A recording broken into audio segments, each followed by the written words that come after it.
How's it going?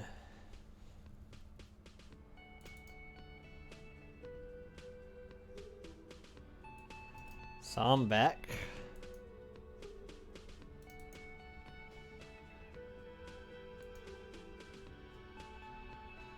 Is there something I can do for you?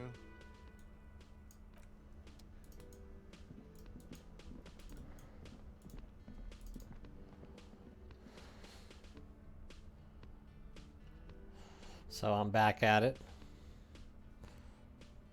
Just to recap of the last time, I got shot in the hip. This exists apparently. I don't know why. We'll do it. The graffito has been painted over the traces of the fight that took place here. It smells of blood and heavy One fuel day oil. we will be. One day we will be back. One day I will be back next to you. Okay, sorry. This was Cindy the Scum. And blood. Some of it is even yours. Heavy fuel oil. Isn't that flammable? The lieutenant crouches, touching the fuel oil with his finger. Looks like it, yes. This is still fresh. It wasn't here yesterday. The fuel oil catches fire immediately with an ominous Secret! hiss. A bright orange flash across the surface of the letters. Black smoke rises from the burning message.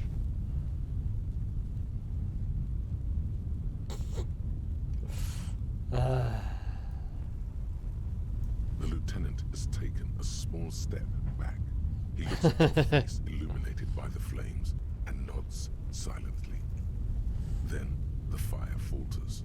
Let's go to that island. Slowly, the flames subside, the fuel burning out. The air still smells of mazout and springtime. Yay! It's spring.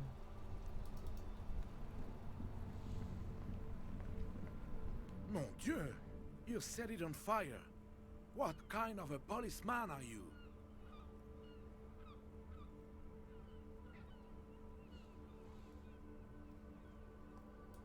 Apocalypse? I don't know what this means, officer. I'm sorry, but thank you. I'm here to cooperate any way I can. It means exactly that.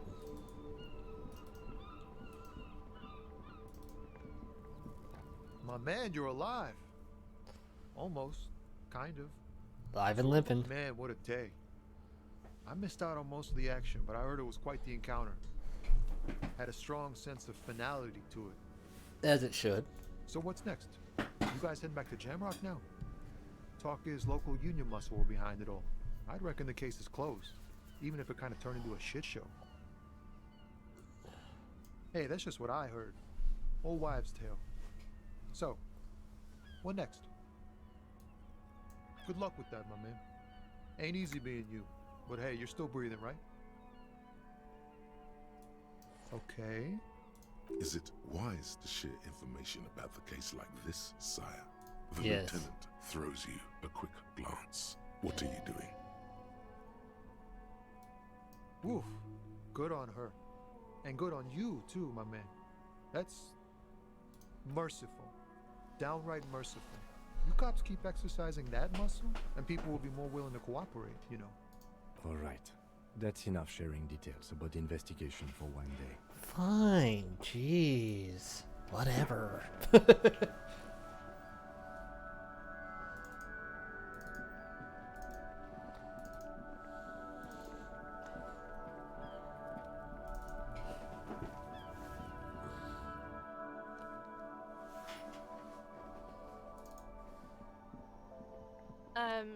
Is this about the questions again? Because I don't... You don't know nothing? That's cool.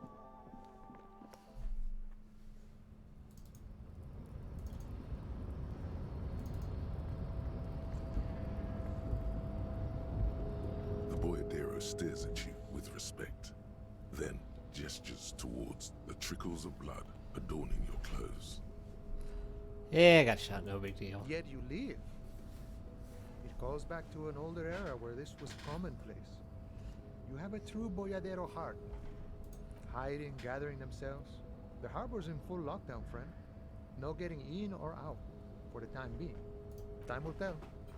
I'll tell Evrak to drop by. I'm sure he'll be glad. I'll be okay here, doing lookout.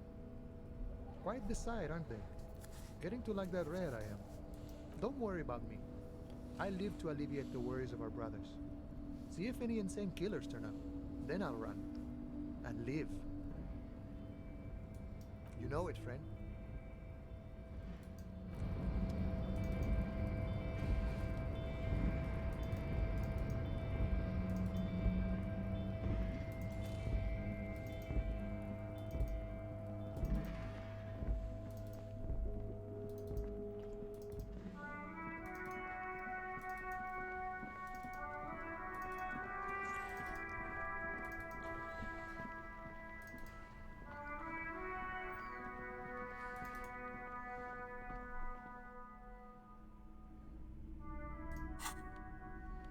He ate this stuff. So it'll be nice to him.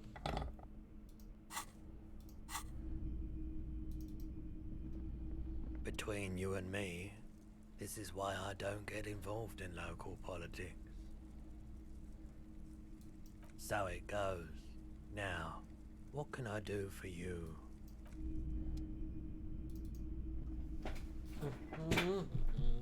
It's all good. I just like to run on my hip.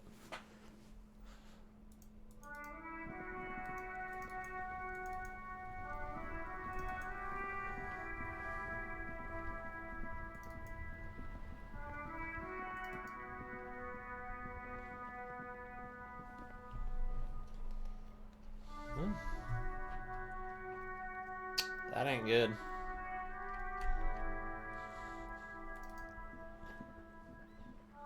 I don't know how that happened. My caps lock key is loose. The hell hit it? Oh my god! Things have gotten out of hand! I thought the psychic stuff was bad, but the crime! It's even worse! I haven't been able to come to work for 3 days. The shop has been locked.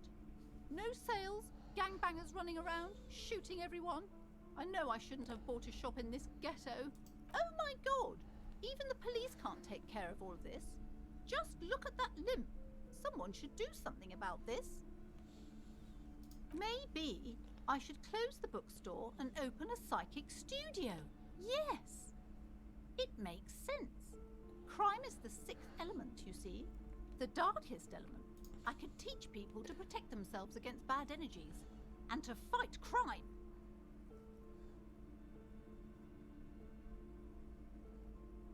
No need to be modest, good officer.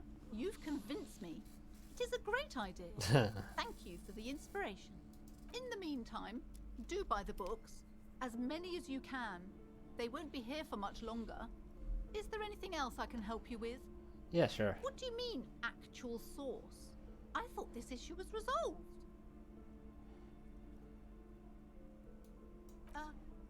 What? She wasn't expecting this. At least not the word entrepreneutic. Ma'am, what he's saying is true. We found an anthroponetic anomaly in the small Pinewood church down the coast. I don't mean to be an alarmist, and more research is needed, but it's not looking good.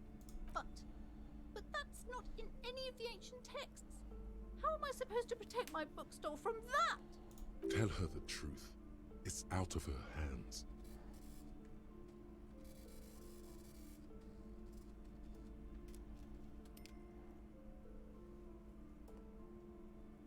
You're right, officer. I mustn't lose faith, especially now that Annette is finally settling in at school and making friends. No, we can't just leave. Besides, didn't I have some Sailite hope catchers round here somewhere? I must find them. Everything will be all right if I can just find them. Thank you for your help in any case. You're welcome back here anytime.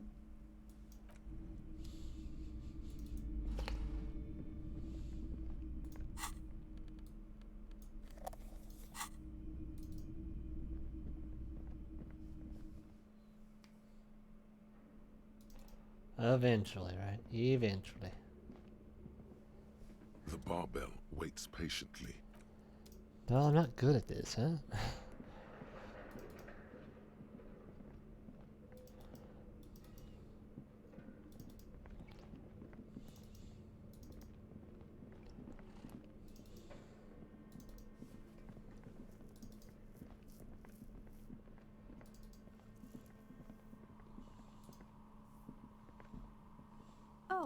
you again.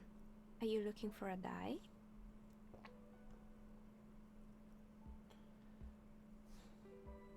Sure, why not? Aside from getting naked, you're not sure what else to do. The building holds no more answers for you. I thought we agreed that the curse isn't real. I'm listening. Excuse me? A 2mm hole in reality? This can't be true. I'm afraid it is, man. Sona Lukanen killed the former lead programmer of Fortress Accident made the discovery. Sona is involved in this?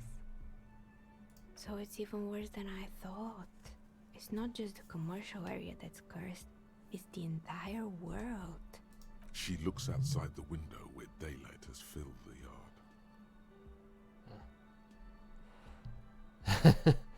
A curse is something superstitious, but a 2mm hole in reality? We all know what it means. It's pale. Yeah, I did succeed. In any case, thank you for stopping by. It's good to have an answer, even if I can't claim to understand it fully. Yeah, and I got shot in the hip. If only I had everything. Well, I could have dodged that bullet.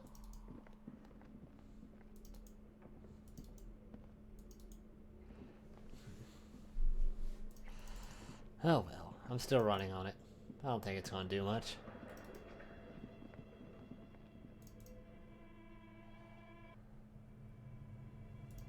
I don't have to worry too much about that, no will I?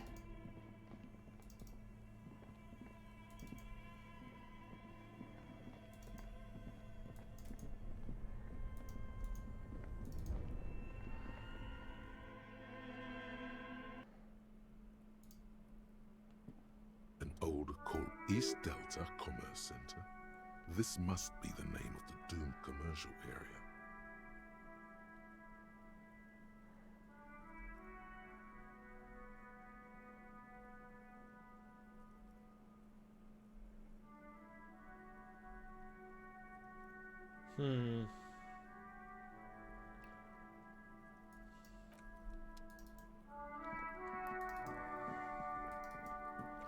I should have just left that body on there the entire game. I don't know why I didn't. Everyone says you started crying in the middle of a firefight and then bled like a pig. I guess that was cool. People, they say you'd kind of died for a moment, that you let your shit out already, but then came back. So I guess that's what's cool now. Just don't think because you got half your dick shot off and you're an invalid now, Kuno's gonna treat you different. Kuno doesn't reward weakness. It's business as usual with Kuno. Kuno's cold like that. Feels good for some reason. Watch out, pig. It's a dangerous world out there. But Kuno's got his eyes on you. Who knows?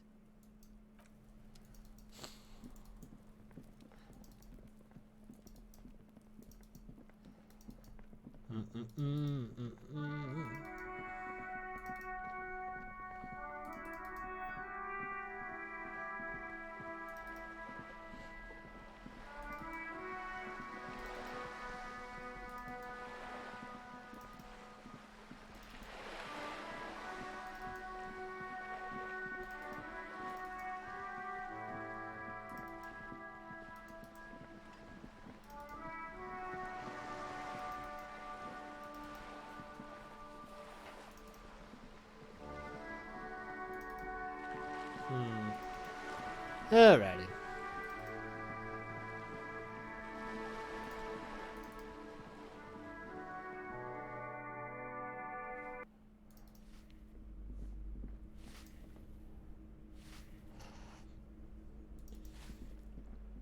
That I did.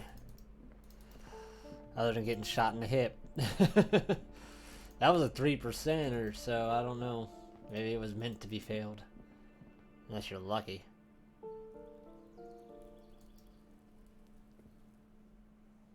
Of course.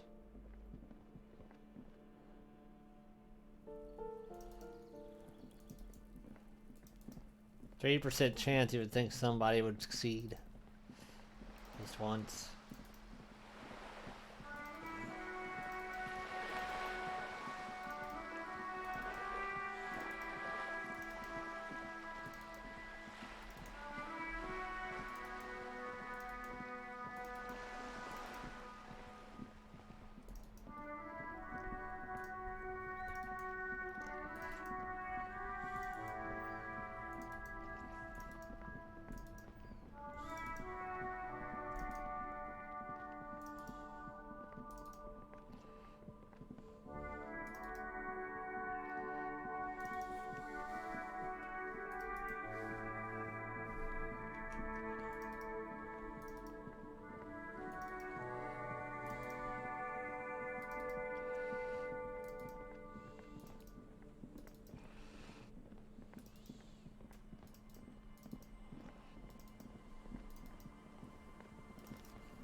Talk to you after a while. How about that?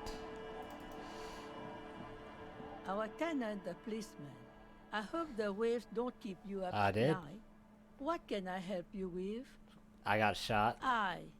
Even I can see that. I told you not to bring your trouble with you, policeman. We've got troubles of our own here. Though I suppose you took the worst of it. Turns out you were your own ill omen. I'm not sure those were the last of the men with guns either. There are always more coming for your kind of... Then we'll be ready for them.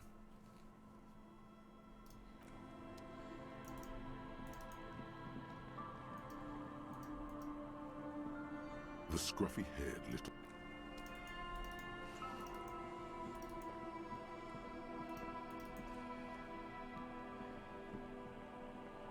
Man, you're like bleeding now. Reality's really messed you up.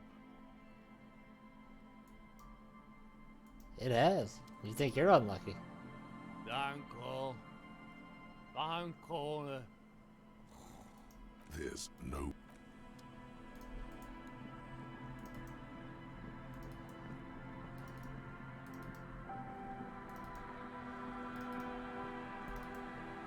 Oh well.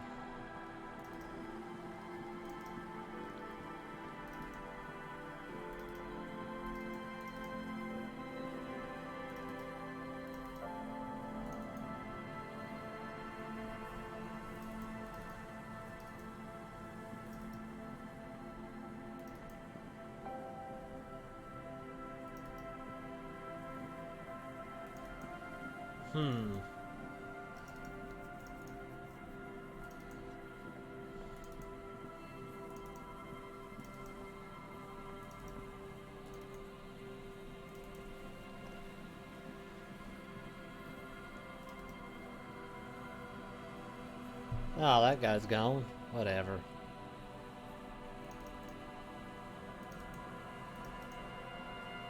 Didn't want to see the cool scars, kid.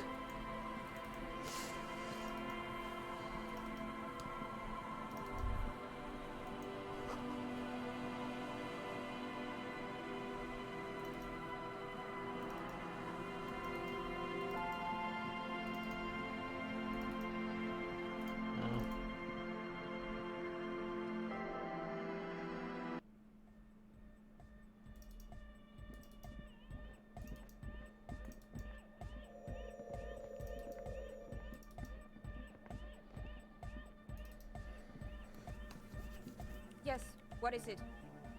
The swallow, you mean? What about it? Great, thanks. I thought I had to finish something there, but whatever. The mother of humanism stands above you.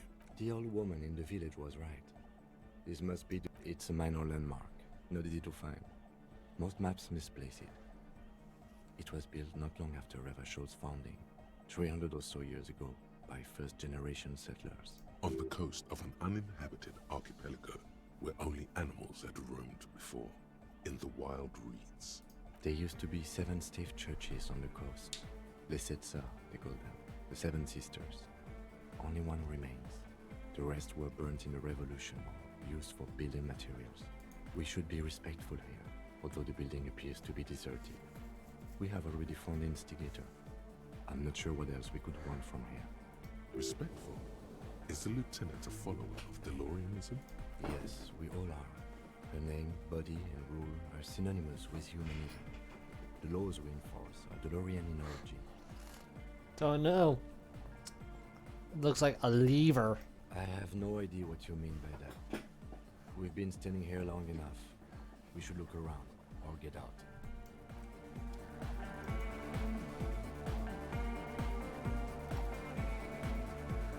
Good morning, comrade! Yeah! Harder, come! Egghead's my spirit animal, what can I say?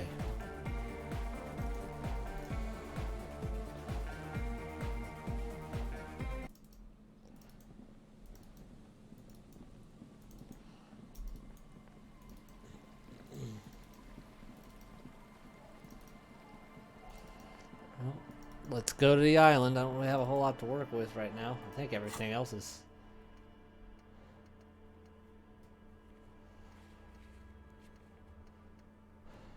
I don't think there's a whole lot else to do at the moment.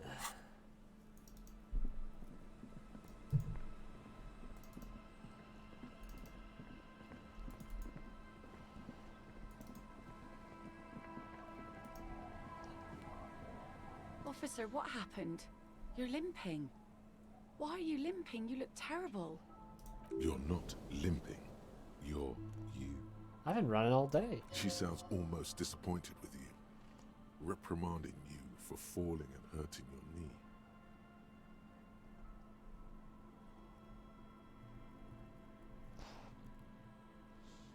Yeah, pretty much. Everyone does that, in a way.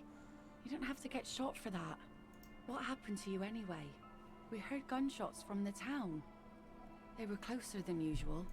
There was an exchange of fire on Rue de Saint-Guylaine.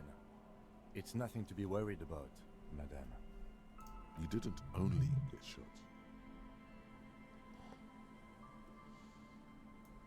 Well, good for you. Hey, you should see the other guys. So you're a killer. That's good, I guess. I guess. Better than being dead. Hi. I guess you are. I understand that's how it goes. Of course. Can I help you with something? That won't be a problem. It's wind still and the tar just dried. We've got 2 days of relative sunshine ahead. I'm glad to hear that. Take care of that with Ether, will you? Don't get too many RCM men round here. We sad to lose the first one. That's cool. You boast in your bacterial infection, madam. Used to be some kind of fortification there before the war. For the communards. An anti-aircraft gun, I think. Bombed to bits in the landing. I haven't been there myself. Always steered clear of it. Hasn't been there herself. Who has then? My husband used to drink there. Him and his drinking buddies. Always seemed like a bad place to drink to me. People died there during the landing, you know. My mother told me. This must be one of the many fortifications that was used in the dying days of the revolution against coalition forces before they took this city. The kids sometimes go there too. I know they do, on rafts. I tell them not to, but they bring back old bullet casings and such. The twins. God forbid they bring the girl along on some rickety barge. Can we maybe ask your twins about that place before we go? Would that be alright? Be my guest. They've a strange way of talking. See if you can get anything useful out of them. I seldom do. If you promise to bring it back, and no scraping the hull, I just got it nice and yellow, and no drinking on the boat, and no joyriding either. Of course, ma'am. It's only for a day or two. Official police business. Aye.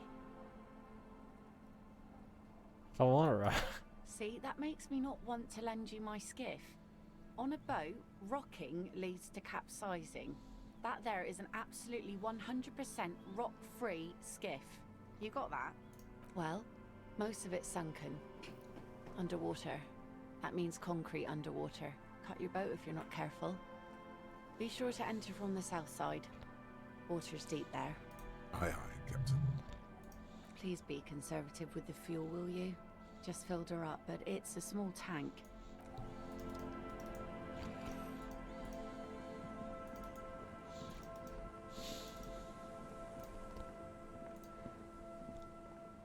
The scruffy-haired little boy kicks. On that island. Okay. That's, nothing. It's just a seafort and some plants. You can take a raft there. It's great. And we make a fire. We make a fire. Mm-hmm. Gather the sticks for the fire. And bullets. Or not real bullets, empty bullets. Bullet shells. There are a lot of them left over from the war, but this could be important. I don't know what those are. They're lights. The fire guy comes and asks us to put the fire out. Your nerve endings sting from the mention of a guy.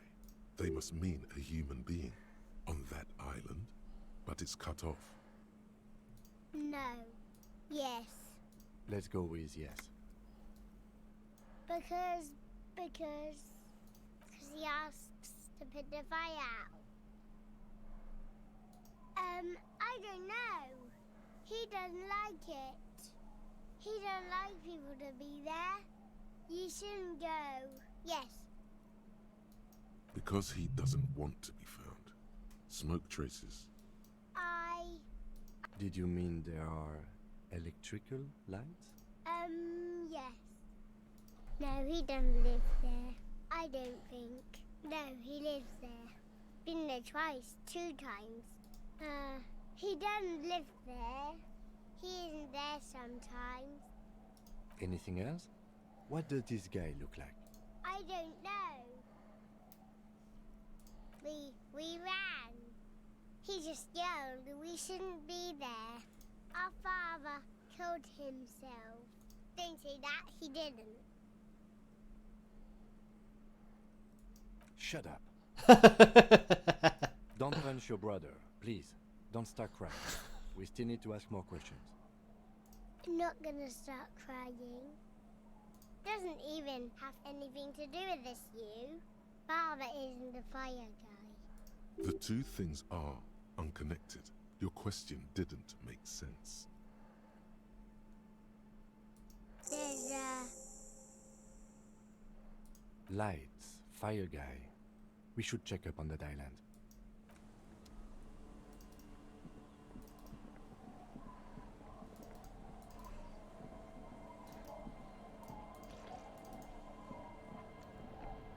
Be careful out there.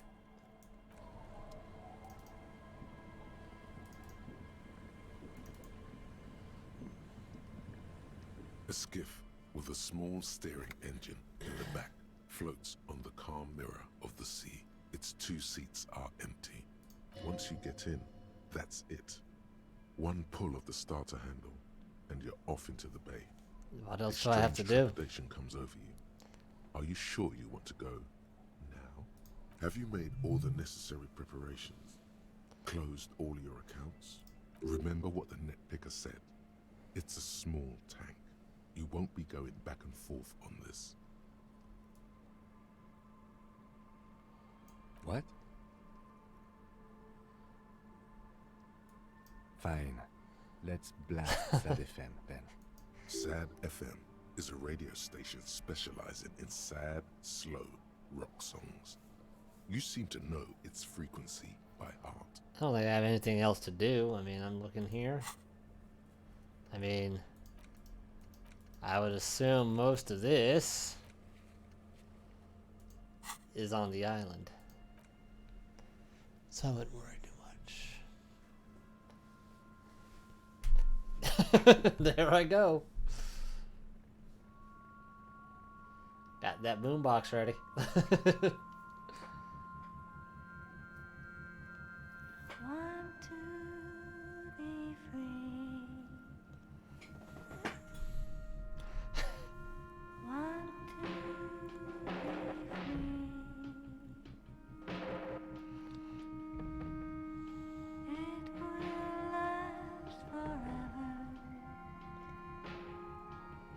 Should have mixed the voice in the same right that it's a percussion. Staticky. Almost phonogram.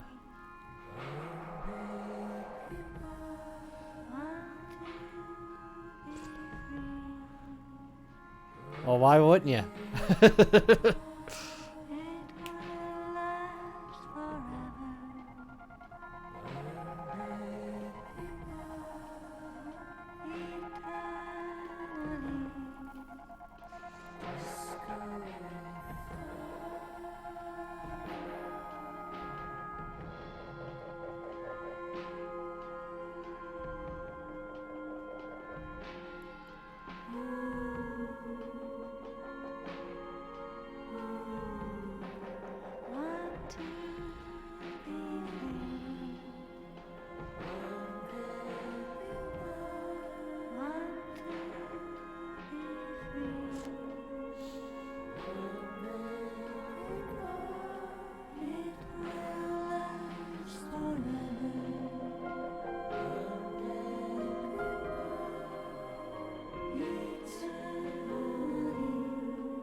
Ah, well that's good. Kinda.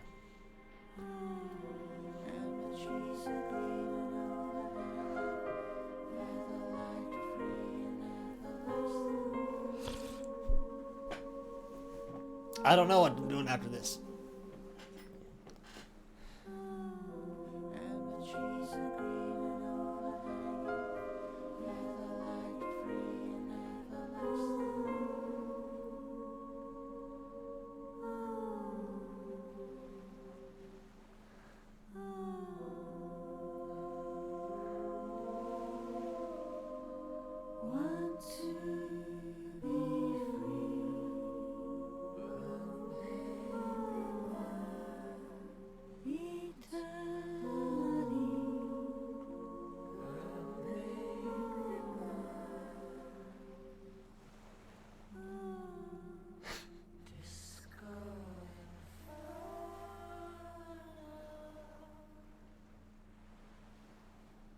The boat comes to a slow stop.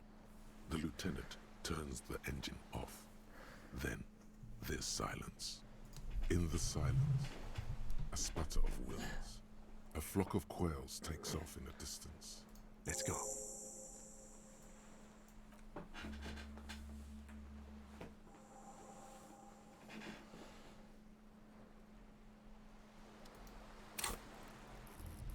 What am I doing?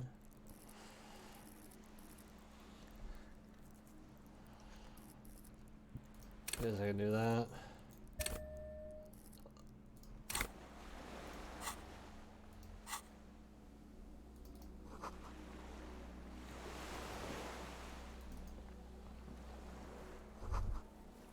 The chain trails off into the ocean, connecting the island to the supply depot on the coast.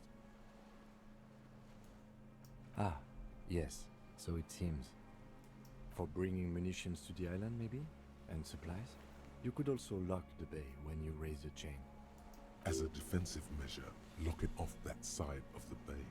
From enemies. Enemies of the commune of Revachol. This sea fort was a revolutionary fortification, I believe.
ICM? This feels familiar somehow.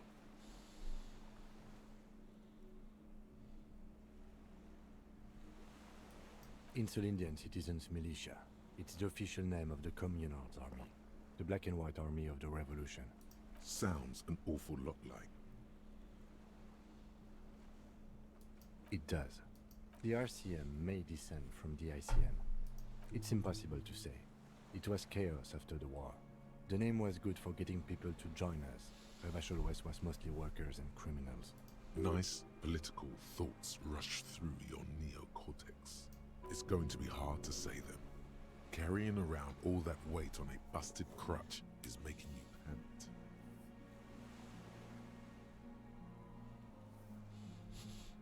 pant. There were all sorts of groups and groupuscules back then. It doesn't really matter. No. An upside-down star. With its horns in the sky. The symbol of the commune. No, that's the uninhabited archipelago.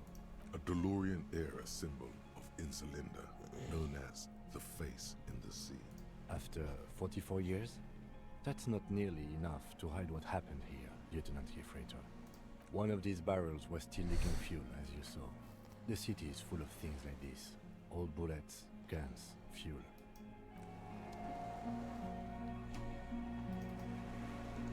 Alright, so I can't get into that.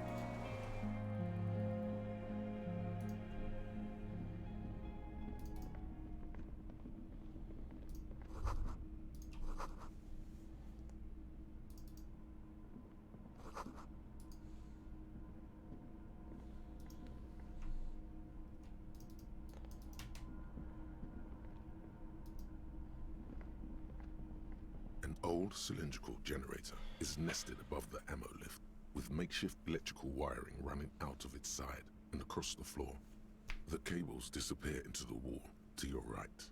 The lieutenant puts his hand on the metal barrel, checking for warmth.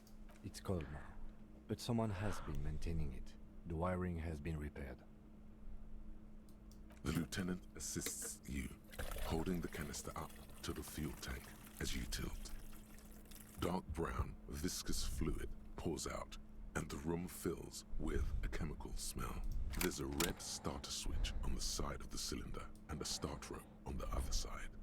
The lieutenant flicks the switch. The recoil start wakes the old generator up. The machine sputters like an old warhorse before settling down to a rattle. That should do it.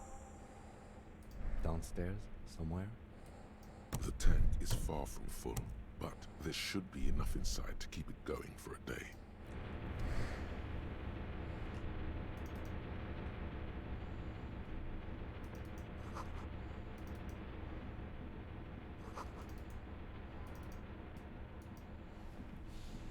There's a greasy old spring mattress in the corner, resting on piles of soft cover books.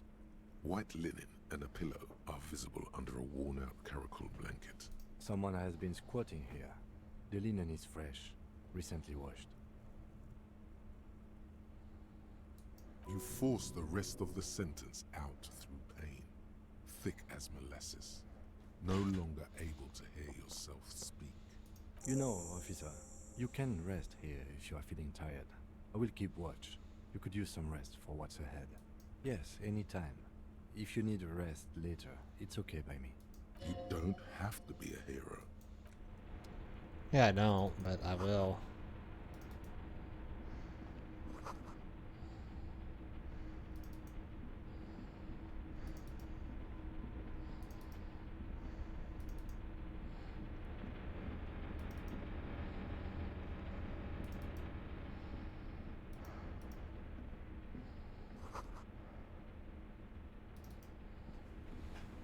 Green paint flicks off the monoblock aluminium cabinet. There are rows of switches on the front panel, a frequency band, and even a keyboard. The keys rattle like teeth. This keyboard hasn't been functional in decades. The console of an anti-computation device. The generator upstairs, with wires coming out. They terminate here. I think, yes. Let's see. That one. The emergency open. How about the radio dial? The dial slides under the glass, dark and silent. The lighting in the room turns on with a sizzle, a dim ambient orange.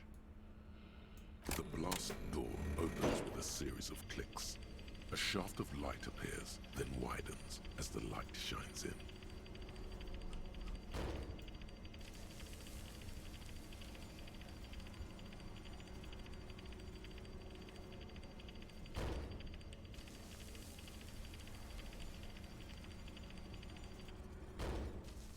After you. Don't worry. I have a gun. I know. It was not easy to acquire. I don't know. A thin wisp of smoke rises from a charred black fire pit. Ah. The wind picks up, then dies down again. Let's go in. Oh, wait, hold on. Let's go down here real quick, I guess. I don't know what way is a good way.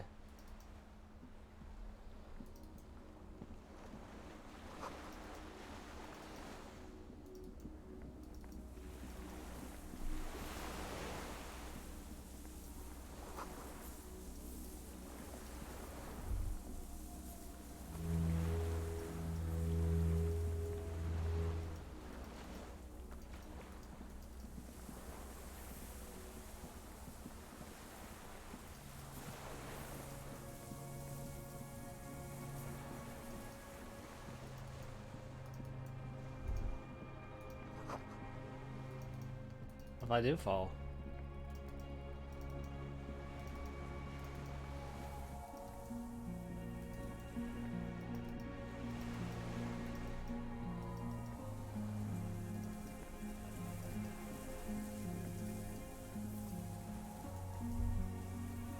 A strange feeling looking at the water.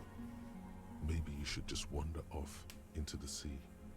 Leave it all and walk in.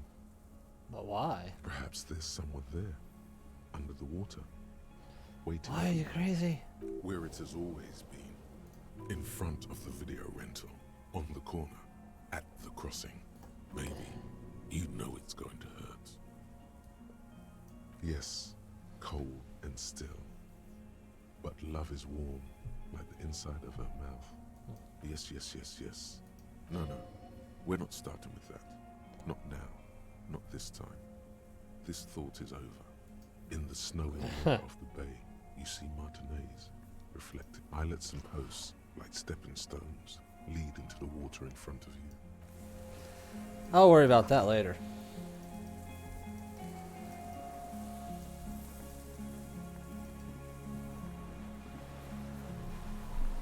And shit.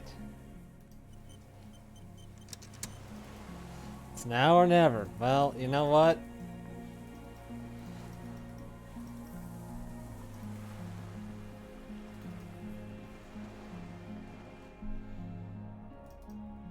I guess it's never.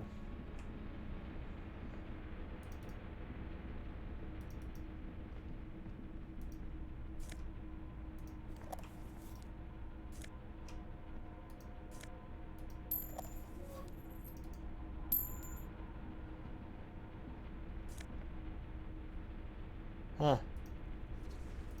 It's like it's telling me something.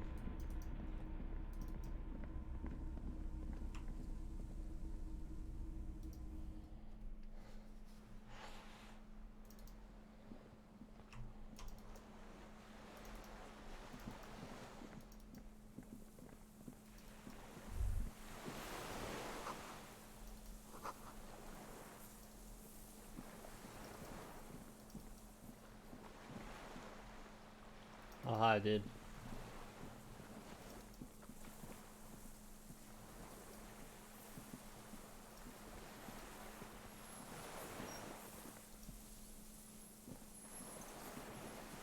An old man, wearing tracksuit trousers, leans on the frame stock of his rifle. He gathers a big ball of spit in his mouth, then spits it out into the extinguished fire before him. He raises his black eyes, hooded by creased eyelids, to meet yours. Unclouded by cataracts, his eyesight is sharp. It's not nice. It's a piece of shit. But it gets the job done. It's a Triangong 446. Southeast Samoan made, exotic, must be defunct too. No modern rifle manufacturer of that name springs to mind. A Samurai rifle. How did you get hold of one? It was sent to us by our brothers in the Sinyao commune. Military aid. It has stayed true to him. He can still make it sing.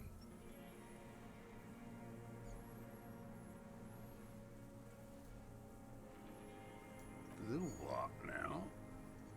I can't hear you. I may have. All sorts of little rats have come sniffing around, trying to give up the position. The position? Sounds like a hiding place. Fire guy. Regressive bourgeoisie henchman. Can't even talk like a grown-up. My eyesight? Yes. Helps me see all the shit.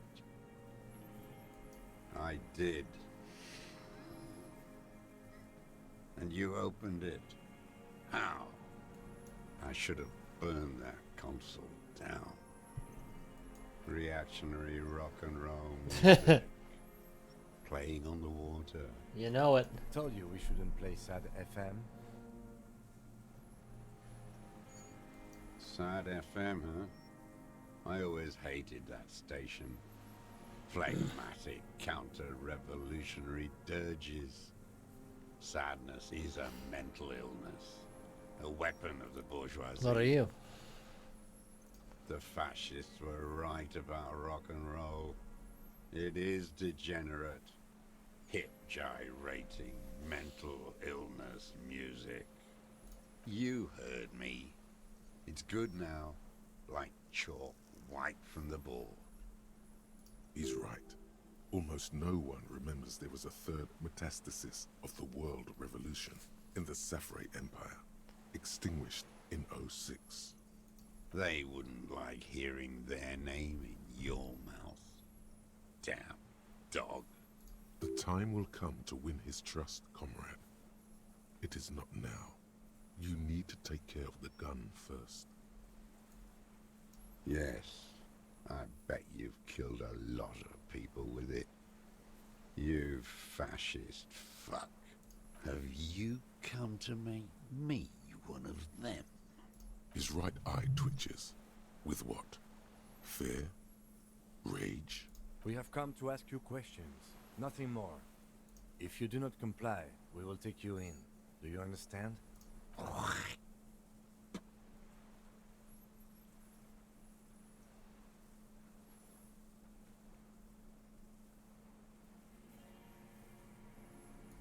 No. Put it down now, sir. Or you're gonna blow my brains out before you question me. To hell with it. It's a walking stick anyway. It's out of bullets. Like an amputated limb in the sand, he stares on, his wrinkled mouth moving without a sound. A strange sadness, like a song. The future teaches you to be alone. The present.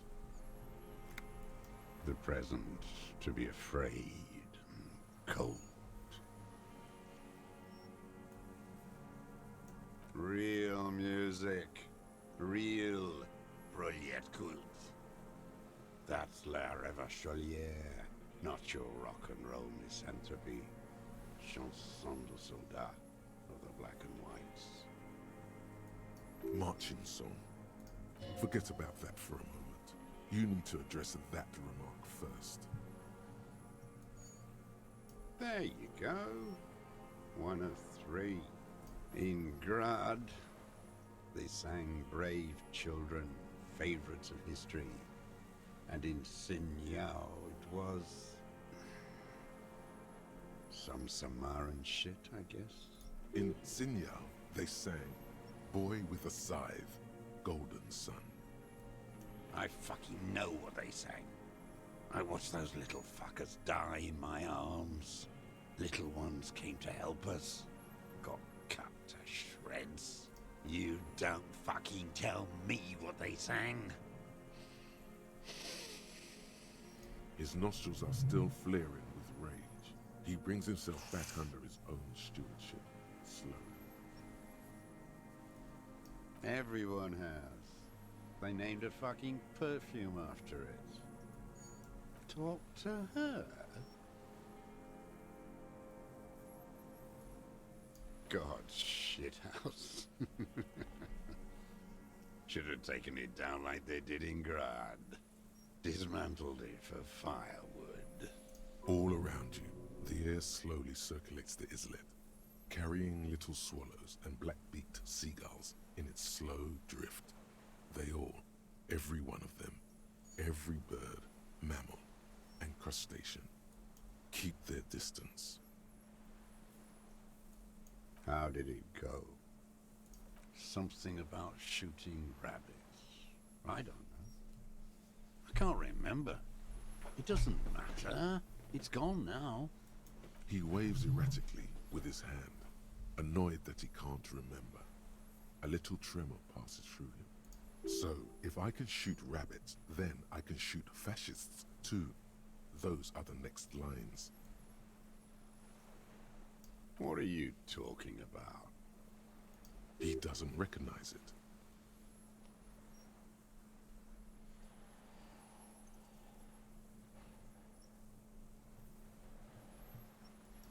gaze follows your motions. The rifle feels surprisingly light in your hand. Frame stocked and patched in places with tape and wire.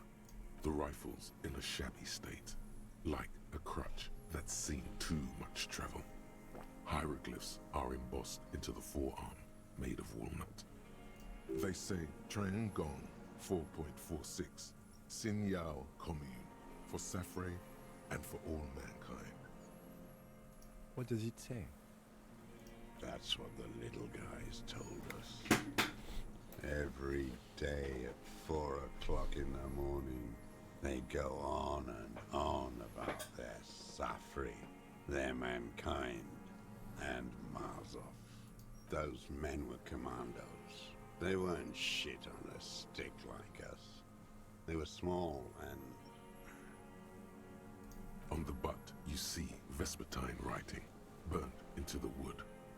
Triangong 4.46mm, made in Sinyao. No one said it has to be a Belmagrave. We were just guessing. From ballistics, it could easily have been a Triangong, too.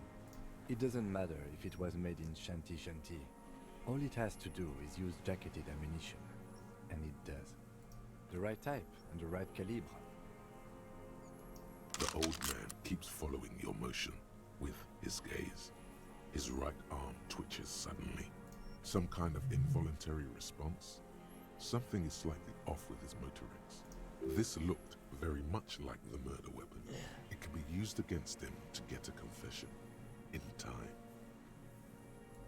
My name is Josef Lilianovich Dross, Political Commissar, the 114th Anti-Aircraft Division of the 4th Army of the Commune of Revachol.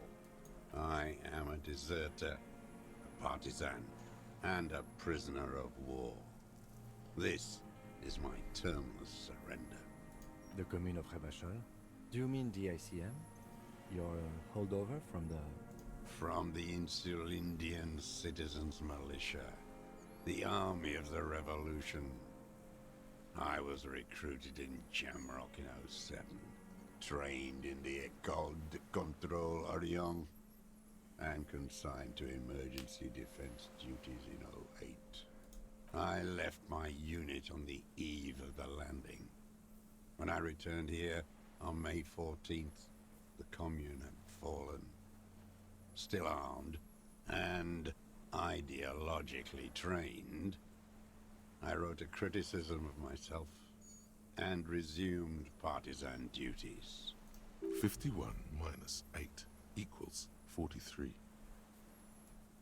No. I've been on other islands, too. I was in Resurrection until they turned it into a spa in 18. Then I was on E48, a nameless sound, until the sea washed over it. Then I came back here. That was 22 years ago. 43 years and 10 months. It's not how a human being should live. But I had to. I couldn't just forget. I couldn't just forget what I saw. What have you been doing during all this time? Hiding, fishing, waiting. Where it's morning, on Rue de Saint-Gislain, people are walking. The gas streetlights have already been switched off. Further inland, in Jamrock, the streets come alive with workers. Men, women, children rushing. Muddy avenue after muddy avenue. The temperature is rising. Alto cumulus clouds form above Precinct 41. Always waiting for her to return. Her who?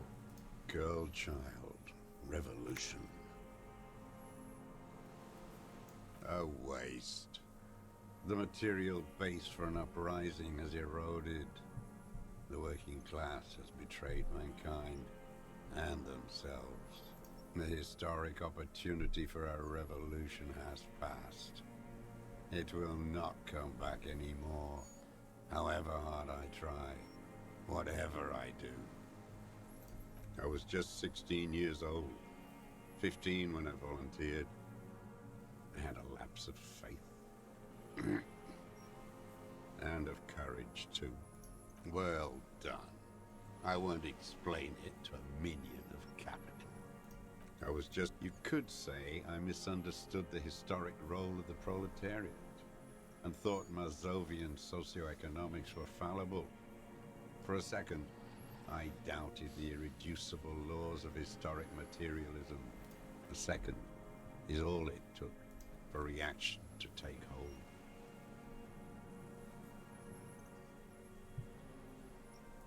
He does not seemingly react to what you said.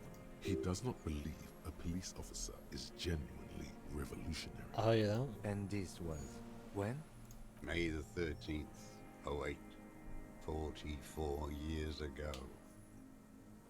The horizon was black with coalition airships. Their petroleum rose to the sky, and it looked like it formed the clouds. Storm clouds. When they started shelling, it was dark magic. The combined might of international capital. All at once, all the greed and terror in the world tore into Revachol. It lifted streets from the ground and turned houses into ghosts. We were in the flak tower, huddled on the floor. The artillery was 80 kilometers away in Ozon, but I knew the commune would fall. We would all be turned into ash. So I said I was going to the map room. A terrible shame, still within him. The lobes of his ears are red with it. The shame and smallness of what he became. Now, I climbed the chain link across the water and hid inland, in the bunkers there, like the weakest of the weak. A mouse, frightened at the ordnance all night, and the sound of the rotors in the morning, whirring. Airships. I climbed out into hell. The landing was complete. The chain was submerged. I had to swim back. The fortress was half submerged too, shattered. They'd all drowned in the lower levels or got torn to shreds above. The anti-aircraft gun had malfunctioned. So had I. I left them without ideological direction. It was real. I'd seen it. I'd seen it in reality. The mask of humanity fall from capital. It has to take it off to kill everyone, everything you love. All the hope and tenderness in the world. It has to take it off just for 1 second to do the deed. And then you see it, as it strangles and beats your friends to death. The sweetest, most courageous people in the world. You see the fear and power in its eyes. Then you know that the bourgeois are not human. Now is not the time, Lieutenant Yefreto. But it's true. Can't you just let me do what I want?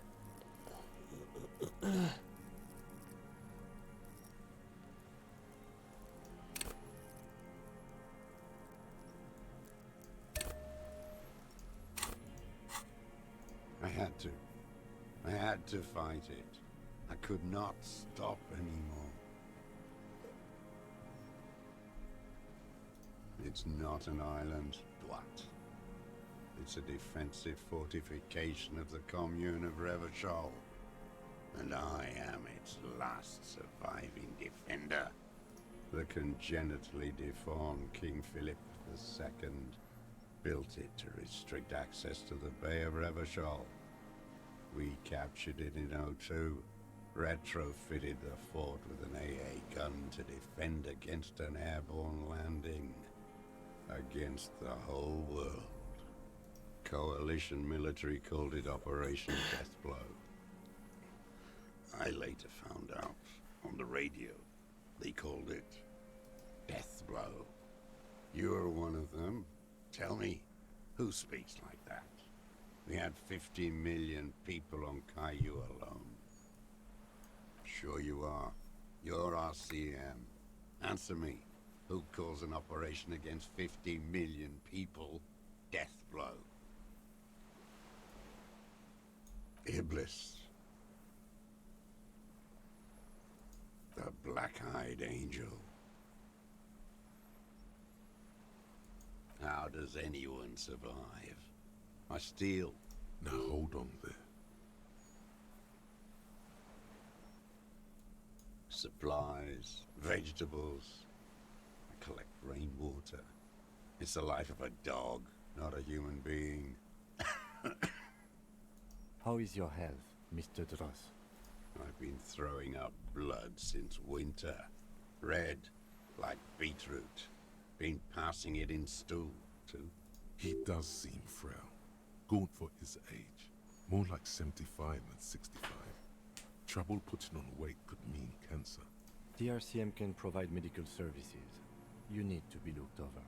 I need to die. You don't have medical facilities. You have guns. That's all they give you. Toy guns. I haven't. I have holes in my brain. Years missing. Others filled with pain only. A decade of... I don't even know what. Inferno?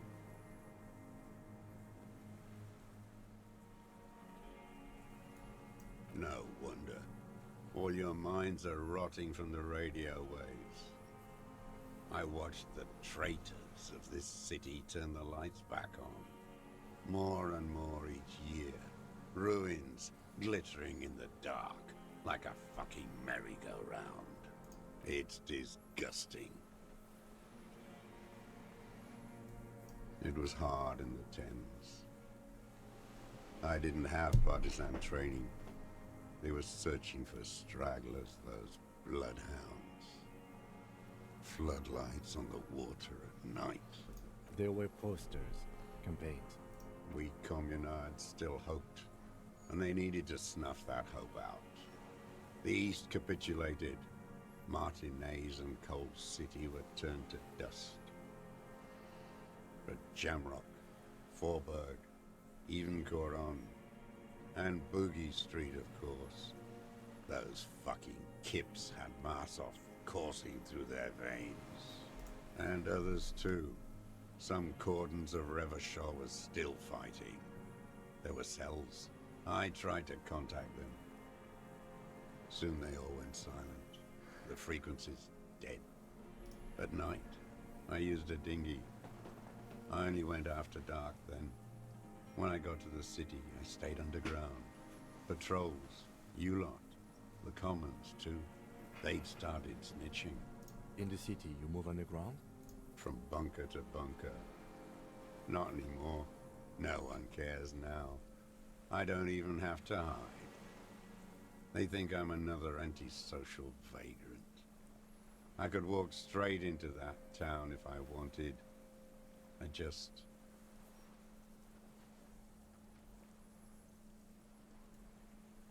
So you finally found it. There must have been a small squadron's worth of arms in there. Elmer Graves, right? Useless now. Rusted away. So you've been there? Sleeping. Some nights. Ammo scrounging on others. Those McGraves were shit, even before they corroded. Some had bullets in the chamber, however. You feel the dots connecting. Little dots on the map he's walked across. I don't want to. They're all traitors. Pigs, rabbits, and dogs. Men without ideals are only animals. The propaganda bunker. I used to, but not anymore. Propaganda bunker? They stored leaflets there. Broadcasting equipment, too. Made broadcasts, I think. Propaganda officers. I buried them with their leaflets. They killed themselves. 2 young boys. A lot of our boys did. I spent some winters there. Never liked it. Kept thinking of them. No need to go underground anymore. It's better in the ruins, on the ground. The old man looks across the water, at the city, the ruins, the motorways rising above it.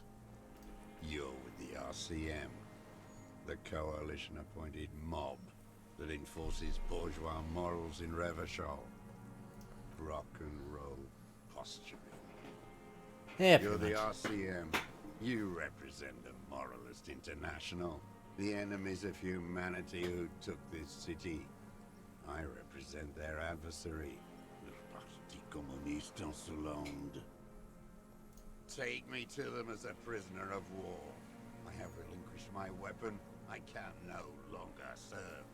No superiors can relieve me of my duty. You bulldoze them all to a mass grave for trying to free humanity. A spray of blood from his mouth on the black charcoal in the fire pit. Rene, the royalist on the coast, said,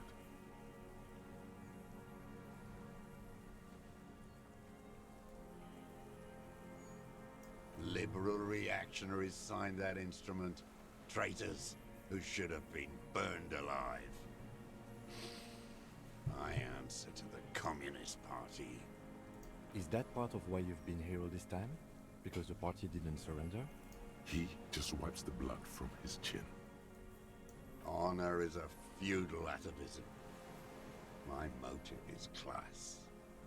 No, I am not a soldier. I am an ideological officer. I belong to the party, not the army. Trained in historical materialism, then assigned as a political commissar by the party. These things used to mean something.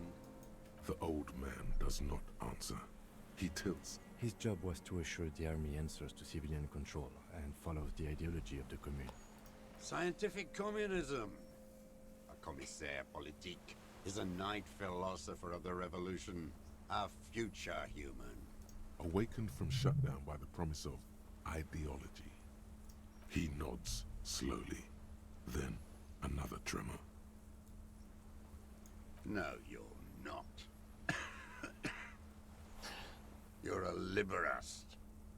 All the real communists are dead. They died fighting for communism.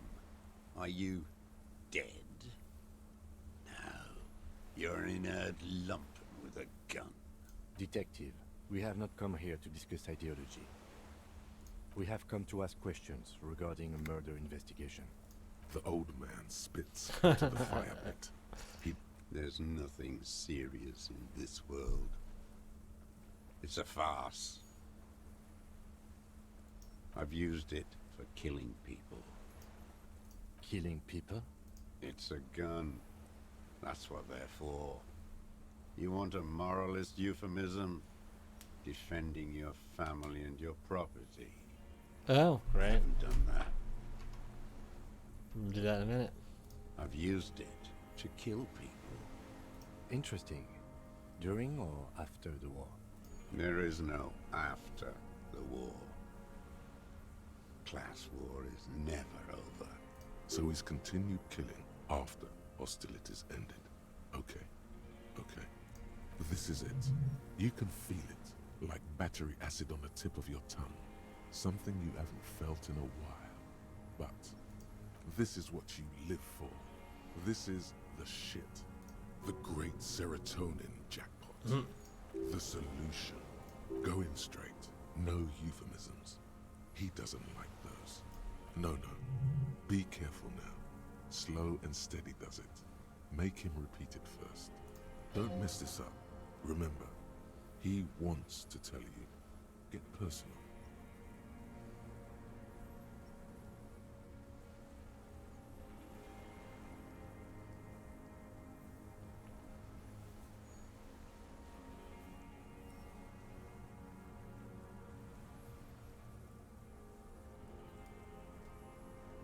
I don't want to tell you anything, you grotesque murderer. And why did you think that was a good idea? Don't listen to me. I'm wrong all the time.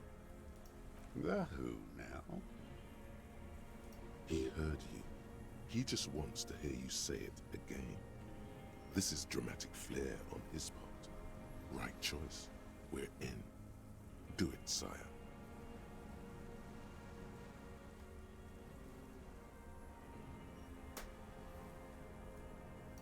Oh, yes. That one. Ugly piece of work, that boy. Did you kill him? I am a son of a welder and an officer of the Commune of Revachol. I do not collaborate with murderers and pederasts of the liberal regime. Exhaust him with proof. Pile it all on him. Get a confession. The gun. The murder weapon is the perfect opener. The scent of blood in the air. But what else? There was something you can't remember. Something about the tracks. Suddenly, all those tracks are so confusing. Go with something else first.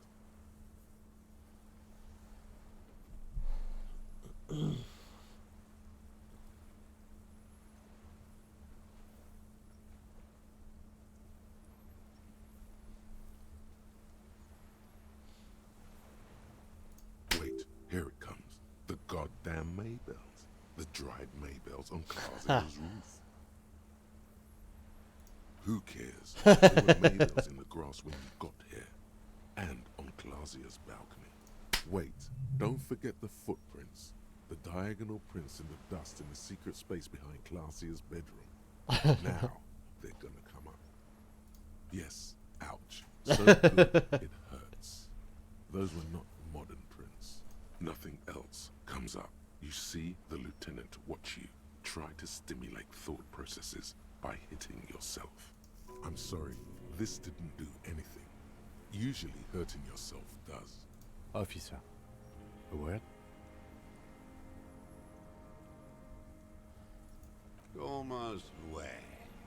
Almost ready to bleed to death. No, come on. A word. Let's go. But I wanted to smack myself some more.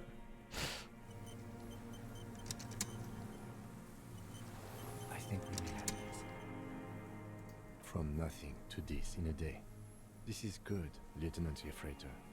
We just need a confession first, and then maybe a solid motive later. Ballistics. Let him cook here for a minute or two. We can have another look around the island for a sniper's nest. I think we should check out the post. He doesn't have to hold in court. Just establish a line of sight and he'll do the rest himself. I can see that, yes. I'm not judging. Good. We are doing very good. You hear that? He thinks you're this close. Yes, good going. That should be our first priority. Remember, he wants to tell us, but he doesn't want to help us. It needs to look like we already have everything.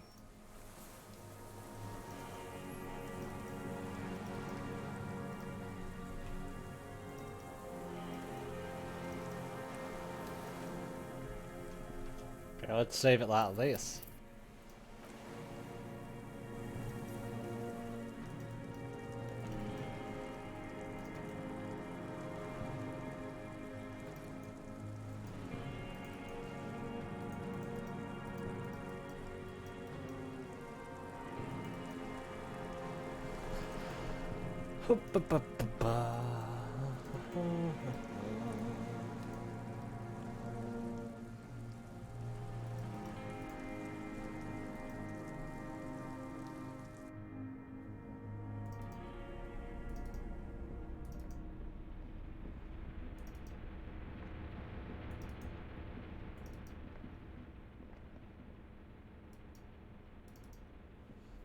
I don't know what I'm missing.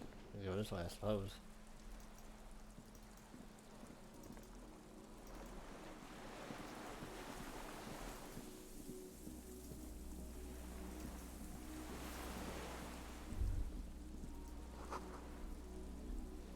Yeah, it's fine. It's just a bullet.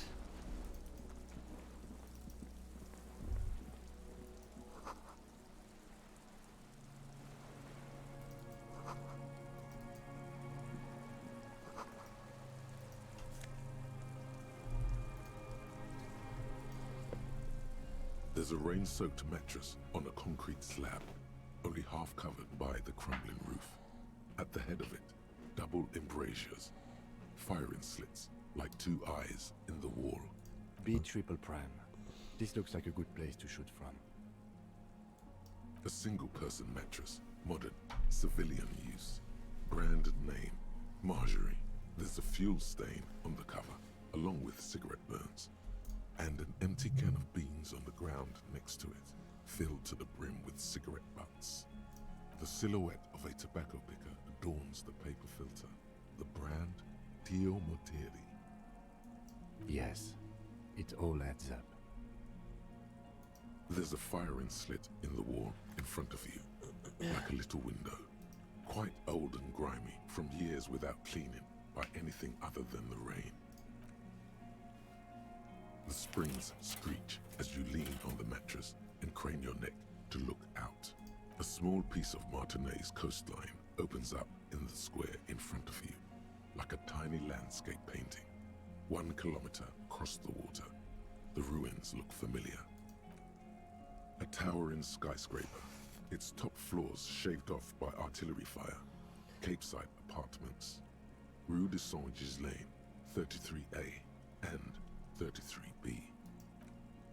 The red chimney and collapsed back of the 4-story tenement in front of the whirling in rags. Rue de Saint-Ghislain, 10. The doomed commercial area. The box-shaped silhouette of the whirling in rags. You see a small fleck of white on the rooftop, the upstairs window of Clausia's room, in the rain, reflecting light. What does that mean? Do you have line of sight to the window? I can see it. Through the scope of a rifle. The shooter would be prone, lying on the mattress, barrel resting on the embrasure. Cheek against the cheek rest, hand on the hair trigger, on a calm day like this. Good. I think we have it, Detective. The origin of the shot. This is the sniper's nest. Affirmative. Why? We don't go everywhere in a 1,000-meter radius of the crime scene. That's not procedure. Don't beat yourself up, officer. We did not put guns in their hands or get them drunk. We will make up for it. Here, I feel it.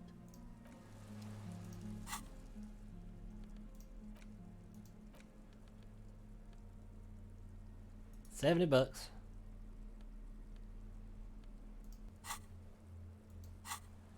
Where is my armor piece? Where's the helmet? I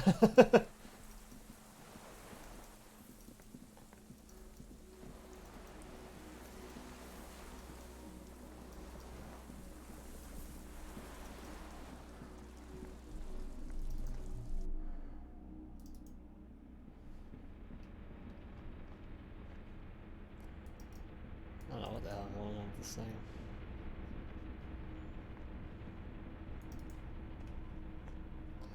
For some reason my caps lock key on my keyboard there's loose. Not really thrilled about that. Just for the hell of it. Yeah.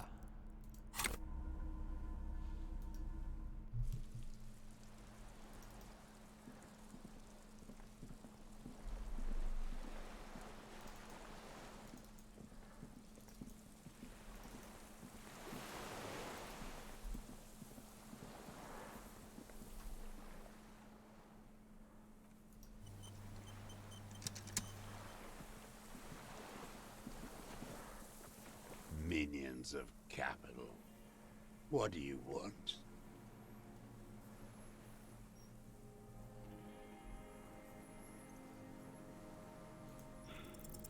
For a 60-year-old man with stomach trouble, he's prone to erratic hand gestures. I feel like I should do this again, huh? I don't know why. Escape's coming.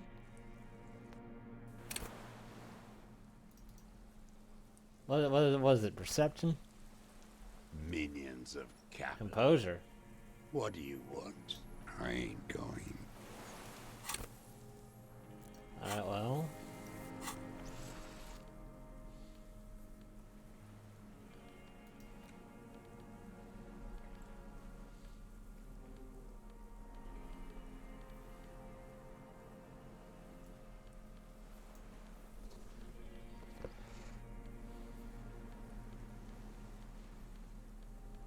Oh, hell, I'd prefer that then.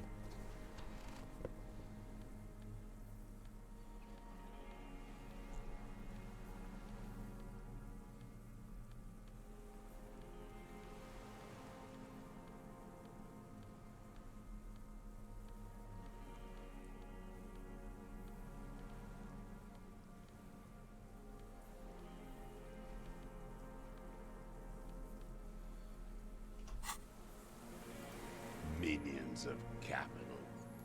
What do you want? What strikes you about this gaunt man is not the stomach pain, or the cough, or the malnutrition. For a man who spent 44 years hidden in the... There we go. Indeed, he speaks fluidly. His movements are rapid, if erratic. His voice, despite the cough, is there. It is capable of expressing complicated ideas. Above all, he seems animated. It's a mystery. This animation comes at a cost too.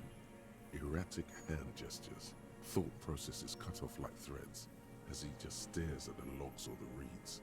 He also suffers mood swings, bubbling to the surface, unconstrained by his nervous system. You've seen demented people before. This feels similar, yet different. When his thoughts move, they are lucid, keen even, not senile. No, I'm not okay. I shit blood, and I'm surrounded by insane people. Sounds about right. There it is again. Erratic hand motions, bouts of rage, and the stomach thing too, of course.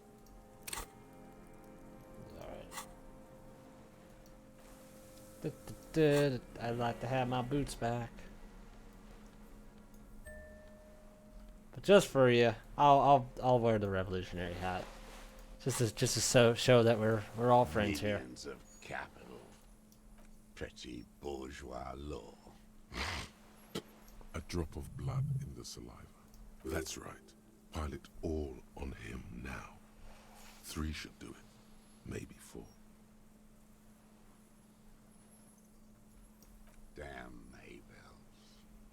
The whole island is turning white with them. So many this year too. The spring is coming. No, it's already here. Wash the filth away. Classier. He knows her, but hadn't heard the name.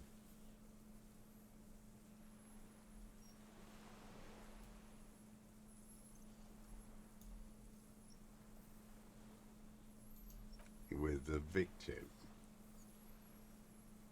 There is a small tremble. Looks like a smile. A crooked smile. Yet isn't quite voluntary. He's about to burst. Almost. But you need one more. Just one. Or maybe 2. Everything is brands with you individualists. Who cares what brand my shoes are? Sansa. Some shit. Show me the souls, please, Mr. Duras. Fucking imbecile. The maker is called Sensory. You see their V-shaped logo, but can't make out the size. These are not the unusual horizontal patterned souls you saw in the dust on the floor of the hidden room. They do, however, seem to be about the same size. The size fits, but not the soul. Sire, he doesn't have to be wearing them right now. Racking those brains, are you? Desperate to report something back to your masters? They must have really loved that dead fuck. The lieutenant gives you a quick sideways glance and nods to acknowledge. The prints were his. You can see it in those eyes. He can't keep them from flickering, looking for something. The old man stares at his own prints in the ash around the fire. Silent suddenly, some strange process within him. A gush of wind. Seagulls in the distance. More. He's gonna crack. But you need a little more. Not a lot of guns around that use military-grade ammunition, are there? It's a real gun. Not like your little musketeer pistol. I've seen you prance around with that. Jumping hoops for the liberals. You look like imbeciles. Why don't you ask them to give you real weapons? Going against automatic rifles with these toy guns. Of course you got those boys killed. Damn, he saw you. He's watched it happen. He would have a good view of the tribunal from here. It's not just empty boasting. You didn't handle anything. I watched it happen. You let those murderers rip right into them. Got most of them killed. Even the fat one. None of those people mean anything to you. The vultures feed on this city, and you prepare the meal for them. You're getting diverted. Push the gun. Only the gun matters. So you watched the fight? Did you like what you saw? The mayhem. It was all your doing. Your plan. You got them killed. You don't know anything. You know what? You're right. I'm convinced this made the shot. Should we call it?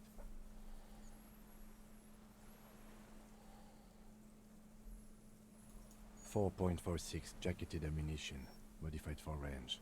We have it. This is it. Good. This feels good, doesn't it? Tearing things up like this. When you have the murder weapon, you have the killer. Murder. You know who he was. A coalition-trained murderer. Armored and armed. He wasn't human. The blunt end of a hammer. Dripping with blood. Beating us to the ground. Moaning with joy. You hounds get so thorough when a company-trained killer dies. I haven't seen you on this coast for 40 years. You know, maybe I should have killed one sooner. Got your attention. Now you stop eating druggies and prostitutes in your basement. Now you come to investigate. Not when they die by the hundreds. This is it. Shot him. Shot him. Say shot him, not killed him. Oh, the inhumanity. One paramilitary less in Revachol. The lieutenant raises his right arm to hush you. Hush. He does not need to be pushed anymore. The ball is rolling, while the lieutenant listens, holding his breath. I had them in my sights. Both of them. Him and the whore. I was breathing with them, in phase, and I pulled the trigger and flew on the air until I landed in his mouth. I didn't think I had a shot like that in me anymore. I did. I saw him kneel there with his mouth full of death, and that stupid look on his face. And his dick still in her. Nothing. I went to sleep. Next morning there were Maybells everywhere. The world was white. Or what's left of it, anyway. My last spring here. I knew the fascists would come to avenge their own. And so they did. Mr. Dross, are you aware you're confessing to murder? Yes. And you were looking at them, the victim and a young woman, having sex, through the scope of your rifle that night, before you shot him? The old man nods. Why? Because that's what they were doing. The motive. This is where the motive is going to come from. You can coax it out of him. The lieutenant's preparing the ground. I don't understand. Do you, detective? I don't understand this part.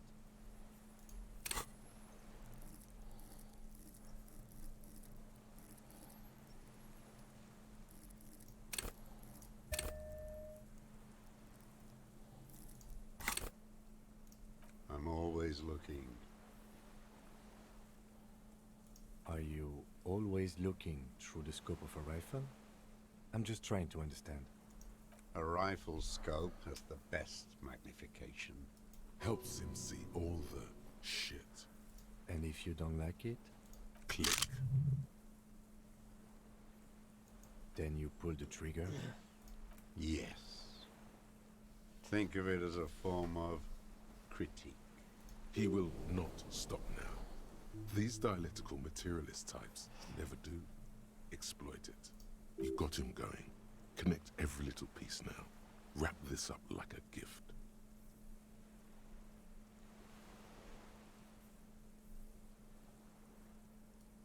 A tragic comedy. Druggies, prostitutes, and rentiers. A strange little engine seems to fire up in him again. It straightens his back. The familiar put, put, put of hatred.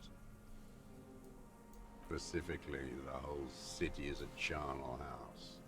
Stripped clean and draped in neon. But Martinez is the worst. Because of the racists, everyone is a racist in Martinez. It's their favorite thing to do in the whole world. Listening to race-themed radio shows. In the ruins, in their lorries. Pumped full of steroids and Radio Revachol 92. Race this, race that. It's all sanctioned by that Social Democratic Union and the farce of a Social Democrat who runs it. Yes, the fly larva in his container. He let some nihilistic advertising yuppies erect a statue of Philippe III, a syphilitic murderer, on the town square, to spit on the working class. Not since the serfs of ancient Pericarnassus has history produced a more inert social class than the Martinez proletariat. The rest of Revachol at least pretends to rebuild. These people still live in ruins. Intense, like animals, like those boom morons on the ice. A pity they didn't drown in that tent of theirs.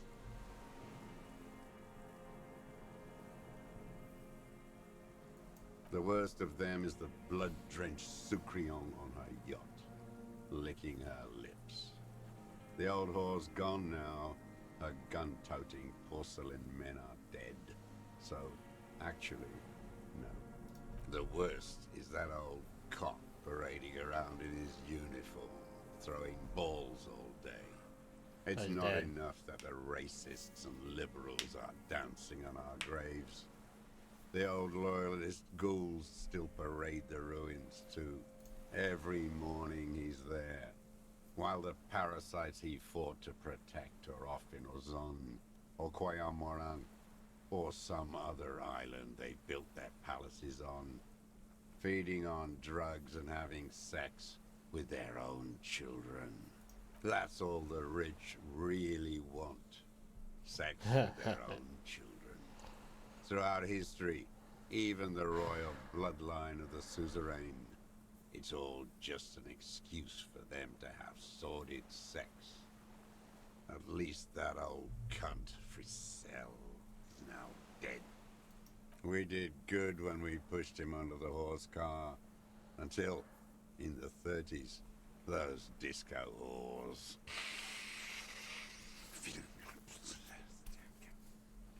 The disco whores are too much.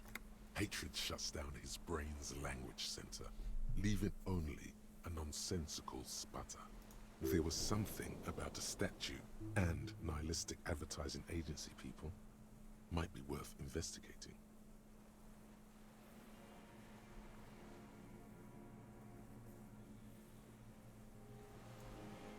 Another hideous disappointment. Unions are the real enemy. The true enemy of the proletariat. Placating the masses. Disappointment. So personal. He displays a familiarity with the Union's top brass. That deformed toad? I wouldn't expect him to wipe his own ass. I mean, the brains of the operation. The smart one. Edgar.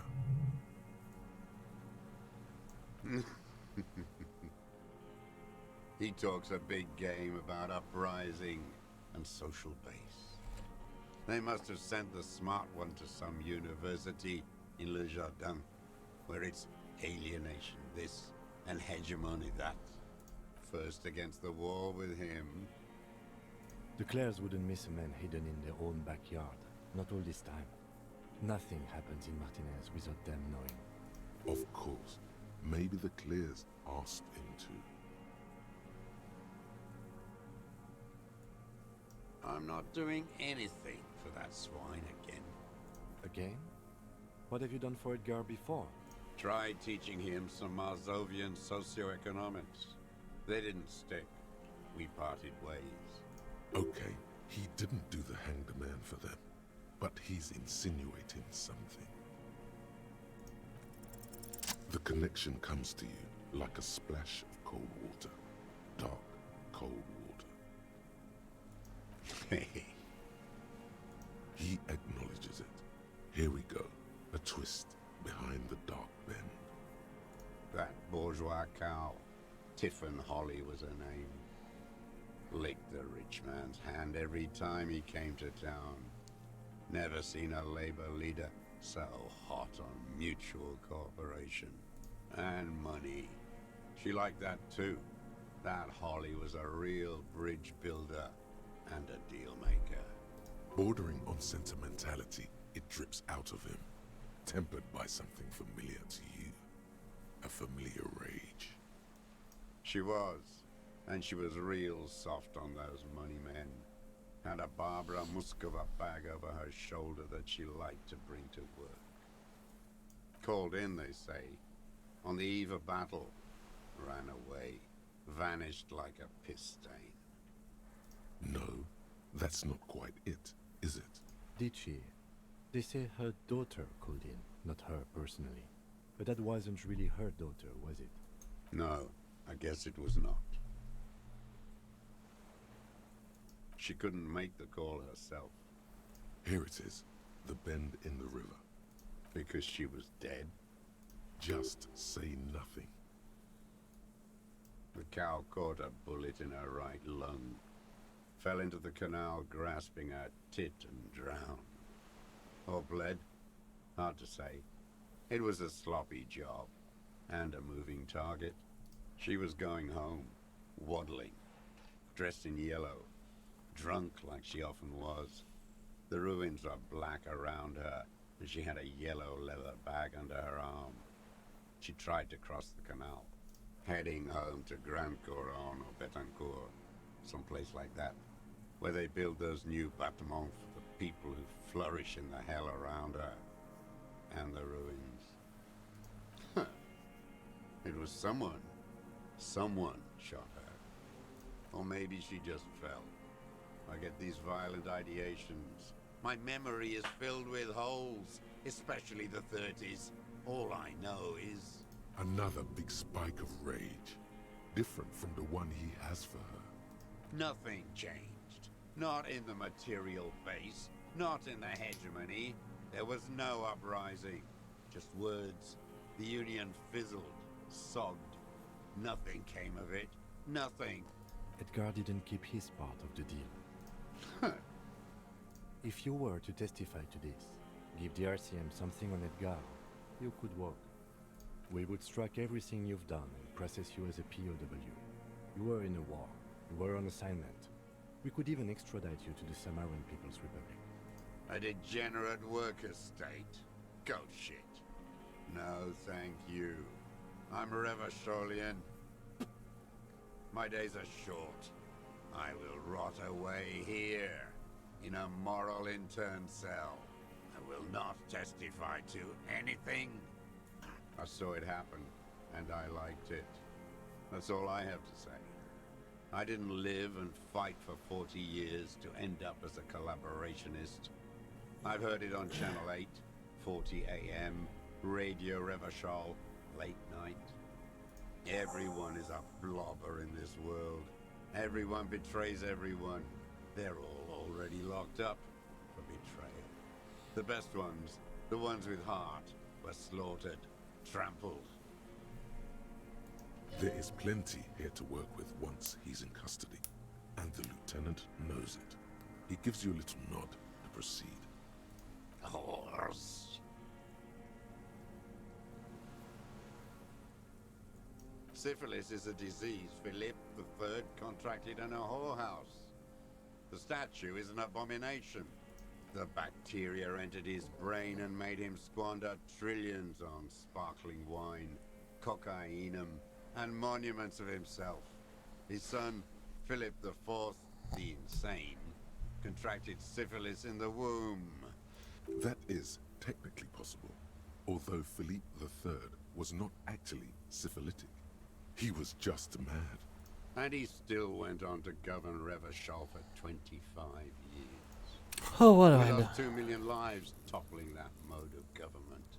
And those grotesque statues, too. Hundreds of them. What a keen remark. Yes, it is, isn't it? It's still there. Do you know why?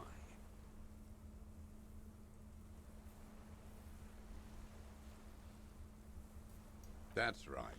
Some advertising cockroaches erected a cynical deconstruction of it.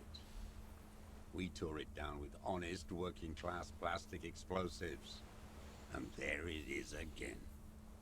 Art is a bourgeois establishment. It's an affront to humanity. Every gallery should be bulldozed, and the artists should all be given 30 years of hard labor in Yekokata. Wait, the bullet hole in Philippe's heart. The statue had been shot. That was him. It had to be. He's already proven capable of taking a far more complicated shot from here. I did. A needless, sentimental gesture. I should have spared the bullet for a deformed monster of liberal capitalism. Shameful, really. Yes, shameful. So many others to punish over the years. Isn't that right, detective? The fat union man let them put it there. Corrupt as he is. Probably got a fat check for it, too. Shared with the law. Every fucking morning for 34 years. Throwing that ball. One ball against the other. I've always loathed that game. That is not a working class game. I don't care what they say on Radio June. Royalist ghouls played like it was life itself. Click, clack across the water each day. And that uniform, like a parrot's plumage. I won't even mention that he's a traitor to his race. A tank maniac race traitor. I remember him. I remember him from La Noce. Not him personally, his make and model. There were tens of thousands of them. I thought we took them all out before the liberals came to their rescue. We missed one. That one. Fat and plump, like a pheasant, just begging to be popped off. Please, Mr. Dross, shoot me. He whispers with such predatory hunger. It borders on longing. Not yet. I like to look at him strut around, place the crosshair on his medals, right on his face, and just fiddle the trigger. Think about it. Let the bomb Too melt bad he's in dead. my mouth. Save the treat for later. He is a juicy bonbon, that one. A real treat for the black day. The blackest. When I put that gun in my own mouth, I think, no, don't waste it. Put this lead in that cock, Renee. for the boys he killed. And then I look at him throw those balls, and I suddenly feel better. I even hid one bullet, so I'd always have one for him. Haven't seen him around lately, strutting around. Must be down with arthritis. I hope it hurts like hell. I hope he sweats blood. Hearing it may destabilize him. You sure you've gotten everything from him? No. Yes. I waited too long. I waited too long, and now he's dead. I'm sorry, Mr. Dross. I understand you knew him for a long time. They're all dead now. Fuck it. If he really wanted to kill him so bad, he would have done. There must have been 1,000 black days on these islands. His health ailing. And I blew them all. What does it matter now? He's gone. Ancient dust. All human beings care about each other. I cared for seeing his head explode. Now, God damn this world. Sorry. Fuck you. You think I haven't seen people die? It's all I've seen him do. Fuck and die. All the other plans we had. To love. To colonize the Pale. It's all fucked. He's not okay. This is just another black day in a row of black days. Something strange is keeping him together, making him endure. Glad we talked about what?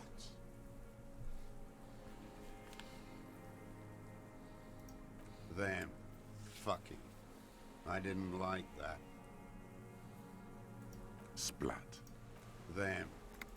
Jealousy is a reactionary concept. I didn't like the Reaver enjoying himself. Drugged out, soothed in the arms of a young woman. I wanted him to die so he could not enjoy life anymore. And I wanted to see his head explode. That too. She should know better than to hold a child murderer between her thighs. I knew he'd be there for one more second. Writhing. That's all it takes for the bullet to reach his head. Now that I think of it, I wasn't aiming for his mouth. I wanted his brains to spill out on her. But this man has seen past her, like you did. And now he longs to see her covered in blood. To punish her.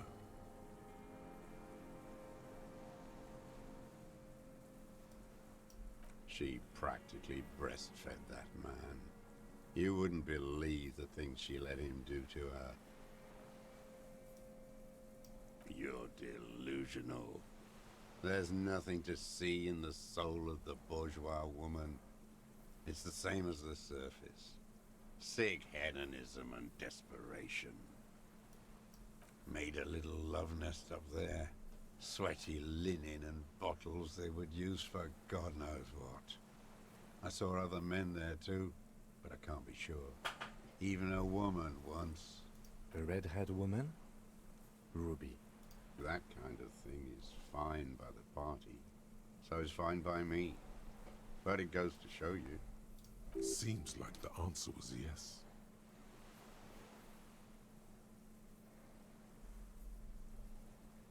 Since she came to Martinez, I saw her sneaking in the reeds early in the morning, behind the Fell building. It was dark, still winter. She didn't have her skimpy outfit on then, just a spot in the night, moving. Past the Fell building on the coast? What was she doing there? Hiding something in the water. She had a fag after she'd done it. I was up in the ruins there. She couldn't see me, but I could see her, smoking. She was nervous, but not scared. Her passport and tickets to Villiers. And from there, to Cachet Brut. In the free state of Seminine, hidden away at the edge of the earth, near the Pale.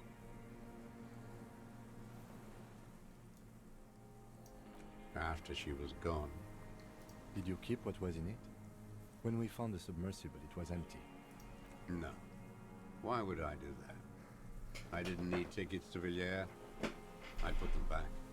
If I wanted to extort someone, I'd do better. This implies that he's thought about extorting her. Also, a little inconsistency here. He was surprised to hear her name Clausia before. Would he not have seen it on the documents? You didn't say Clausia in there. It was something. I don't remember. It was dark that morning. Of course. We'll never know. Her face on the photo. Why would I need that trash? I'm not going to Villiers. A strange confusion comes over him from time to time. Some kind of aberration of the nervous system. I did. She had a face like an archipelago with those birthmarks, and a body hard and lean and bruised all over, black and yellow. I could see she's taken a beating. I could see who she was, too. A spook, on the run. Revachol's the cloaker of capital now. All the bagmen and arms dealers end up here to do drugs and have sex like animals. You could tell she was a spook from the documents? She had different color hair on the photo, and glasses. Forged. Some sordid bourgeois affair. I've heard about this kind of thing on the radio. He's setting it up for you. The bruises. You can't make that out in a scope. You can't see bruises through a scope. It's just a blur. It quickly comes to you. Oh, yes. Cutting those drugs of hers into little lines with a knife. Masturbating. Did you make that hole? With a clip point knife. Like that, too. Yes. Bending like a bow against the glass. I've been through all of Martinez. Every nook and cranny. Yes, that too. The things they did in that little room. What she'd do to feel good. Funny the way light works. Not so high and mighty now, huh? You turn it on inside, and it gets so dark out, you can't see a man looking in. I learned that in the 20s, when they were still hunting me. I've seen people do some shit, but... Those two took the cake. You hear the familiar scribble of the lieutenant's pen. A quick glance at you. One more loose end down. We're doing this, detective. How did you get in there? The hidden pinball workshop. I can just walk in there now after a good wash. I told you, they think I'm an antisocial. Closing hour is a good time. The kitchen's empty. You had to open the steel door in the kitchen? How? I got that open a long time ago.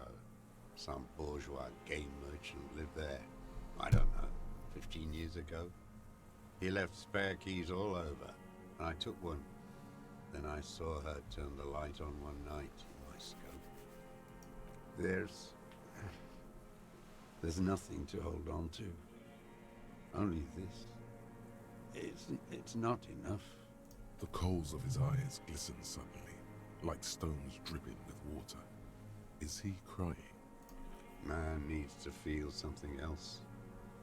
In this fight, it helps if you have your eye on something there.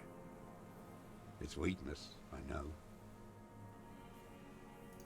Yes, over the years. It's not unproletarian to feel something. No. I don't really know. I was there one night and she was crying, like a child, in the corner of her room on the floor, like she does sometimes. The day after I killed him. Yes, I don't know why I do the things I do anymore.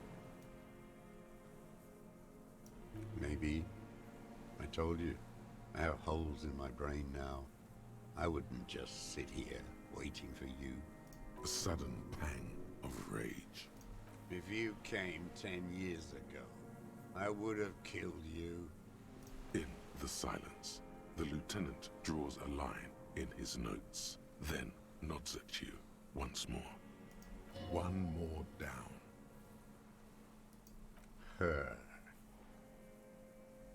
The lieutenant nods at you in acknowledgement. That's it. Motive. We have it. Where is she, that Clasier?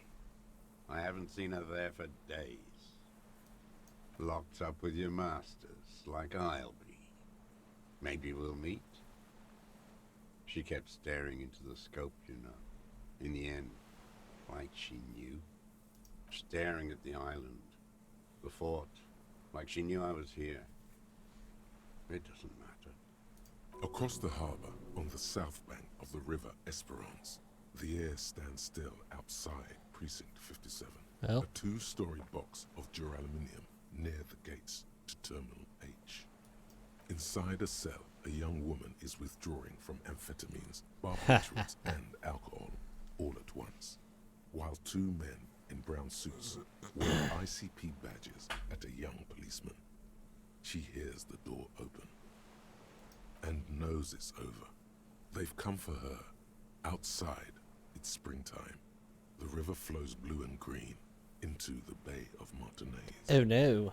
He knew she knows. She was looking at the island, figuring it out, day by day, cigarette by cigarette. The old man has fallen silent, staring at your feet. The burnt logs in the fire are moist from the sea air. His lip curls. Glad we talked about what?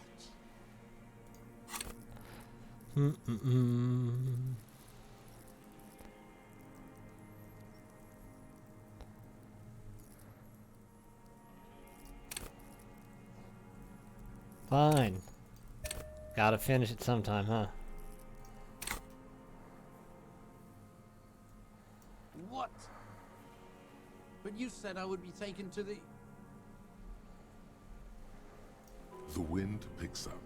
The silence on the water is broken all around you. Little shivers of waves appear. The lieutenant continues, like an incantation. Your wayfarer rights have been suspended. Information provided to the officers on the scene will be used against you by the prosecution. You will be given legal counsel within 1 week and must face court in 44 days. Do you understand? Do you understand? But... No, I don't want to. I have to stay here. He's sweating. Beads are forming on his forehead. Pupils are dilated too. Eyes getting blacker and blacker. Your confirmation is not required, sir. Now on to the boat.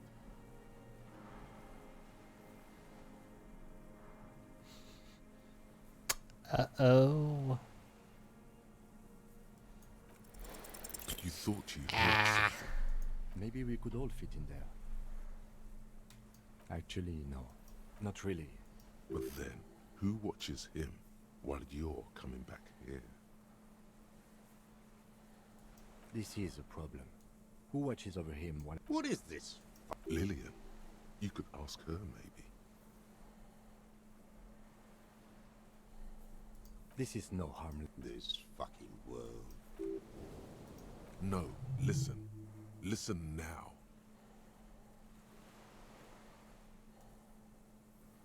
No, it would take a whole day on this island. You go and transport the prisoner. I'll be here. I can escort him to the pier with you. This world?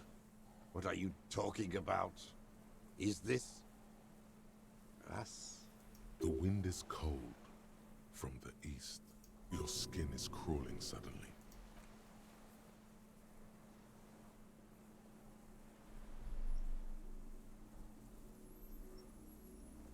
Hi, I got it in your face.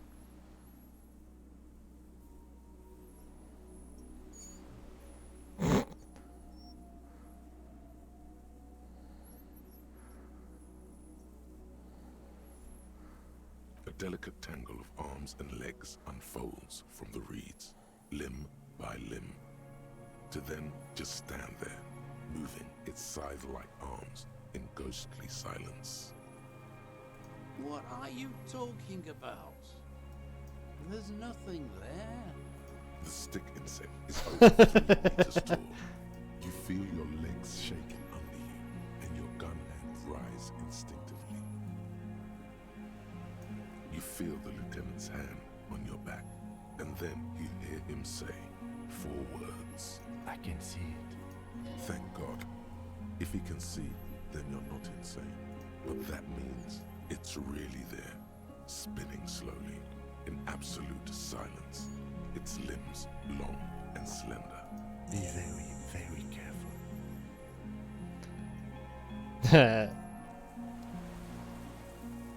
What is it? What do you want? Something is very wrong with him now. Nothing. Nothing.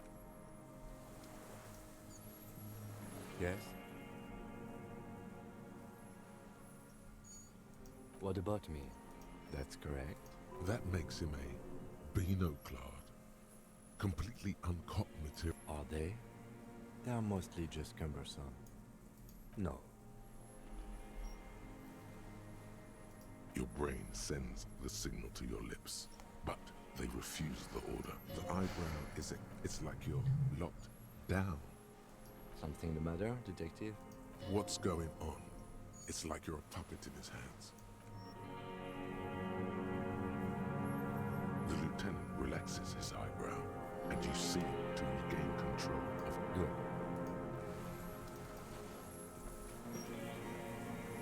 The creature stands on long stilt-like legs, antennae hanging from his head like a woman's hair, white and curled at the tips.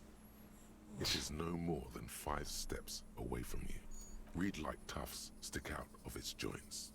As the insect moves its forearms, it produces a faint hiss, like a reel-to-reel machine spinning after the tape breaks.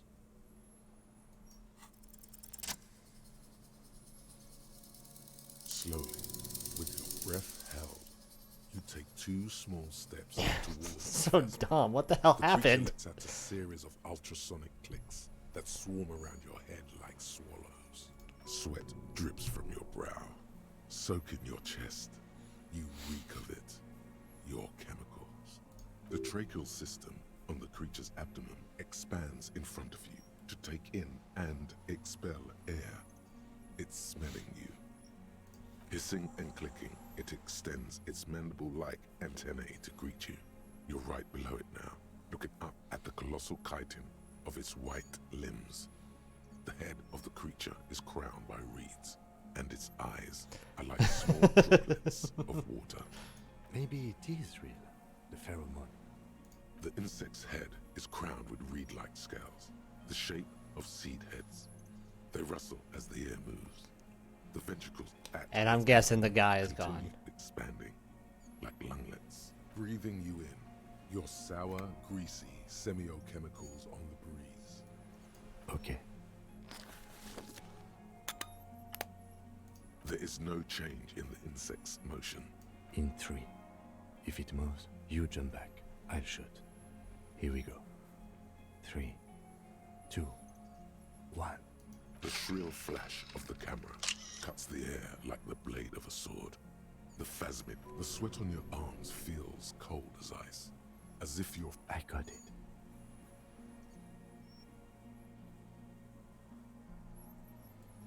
A shudder pulses through the creature's limbs. As you back off, the phasmid also takes a step back into the reeds. Something tells you the next time you engage and disengage, it will probably flee. The arthropod follows you with its antennae. As you back off, the cracks and hisses of the tape that's come to its end grow more distant.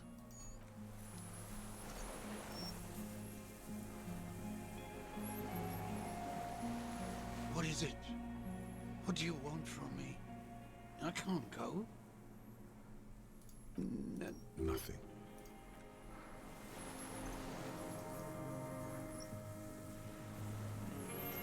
Hissing and clicking, the arthropod, no reply. A total ancient silence comes from its mouth, along with what appears to be some kind of foam. You were right. Little bubbles form on the mouth parts of the creature. On its segmented the invertebrate stops, raising its side-like arms and tilting its tiny head. I exist.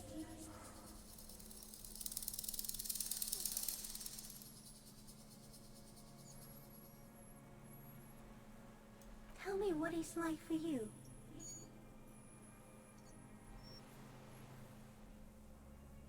What is your illness?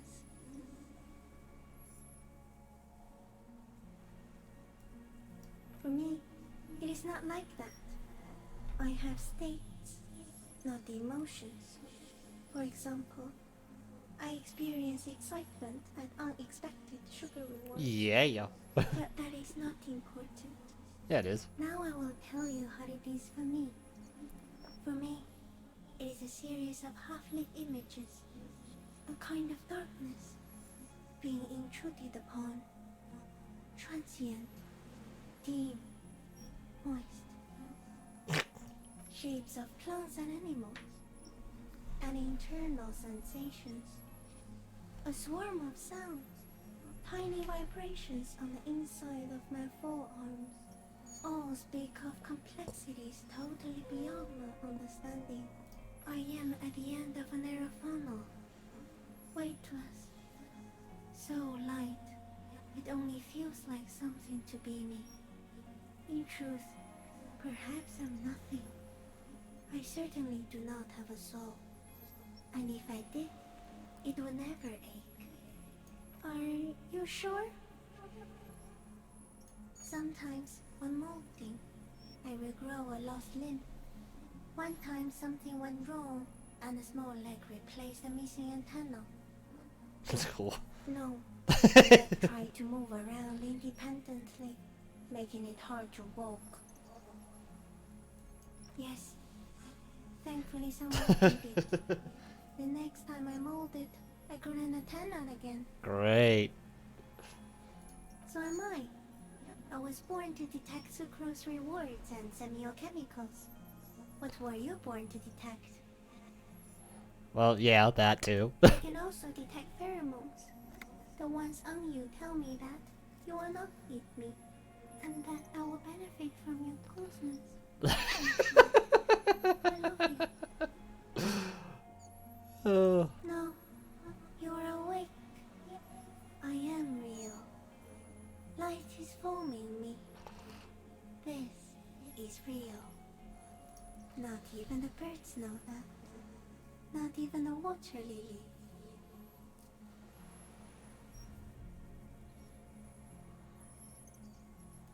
I think we should eat it. If it's a leaf, you can put it in your mouth. Or a leaf. Yum yum. Wait, so Yes, they don't mind. Yes, I once cloned myself and ate the little ones. Oh, of course. It was winter, and I woke up at the wrong time. It was an accident. Oops. I am an unknown species of the order Phantasmadia, endemic to the Insulandian Insula. For the last 350 years, I have hidden in plain sight, masquerading as the reeds, molding, cloning myself, unfolding at night to play with trash bins and boys. Yeah, it's a good life. it may have unknown, dangerous biochemical characteristics that help it maintain its camouflage. No one unnoticed by the first settlers and the land surveyors of the suzerain. Also, You know that? by the soldiers of the revolution and the officials of the Don't too much about it. occupation. Even the Seminoese islanders who came here first, but did not stay, have not seen me. I have stayed hidden through 4 forms of government and 2 scientific revolutions, until a little I too was much to know. accidentally discovered by a detective of the citizen militia in Rebelshaw, Of course. district of Martinez, March 51. Yes, I do not have a star to display. So I use a neurodegenerative element to aid in camouflage. Do not worry. It is only destructive over long periods of time. I should see if it's communist. The deserter. He's been here for a long time. No, you are. The moral of our encounter is, I am a relatively medium life form, while it is you who are a total extreme. A volatile senior nerve system, ominously new to the planet. Well, thanks. The Pale too came with you. No one remembers it before you. The Nidarians do not. The radially symmetrics do not. There is an almost unanimous agreement between the birds and the plants that you are going to destroy us all. Yeah, probably. It is a nervous shadow cast into the world by you, eating away at reality.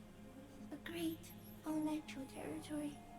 Its advent coincides with the arrival of the human mind. You're a violent and irrepressible miracle. The vacuum of cosmos and the stars burning in it are afraid of you. Give me enough time, you will wipe us all out and replace us with nothing. Just by accident.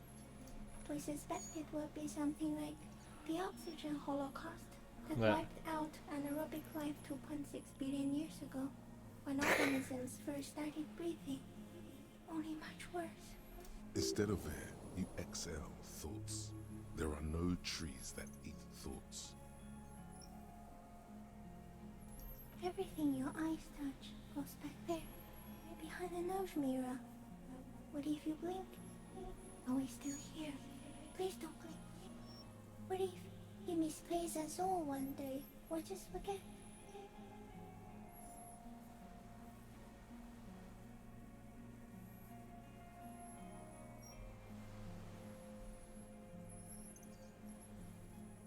No, you're only thinking it now. This is a revelation. So it is already happening.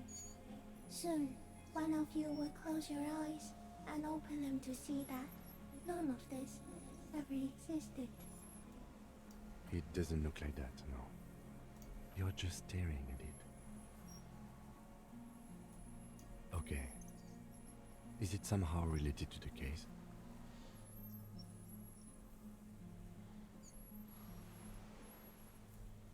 I think you should back away from the unstudied species now.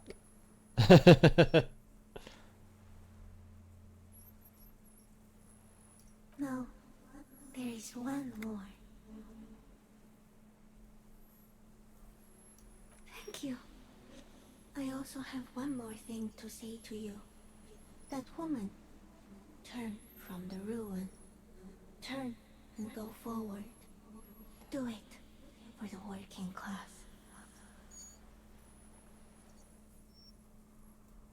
You cannot lie to me.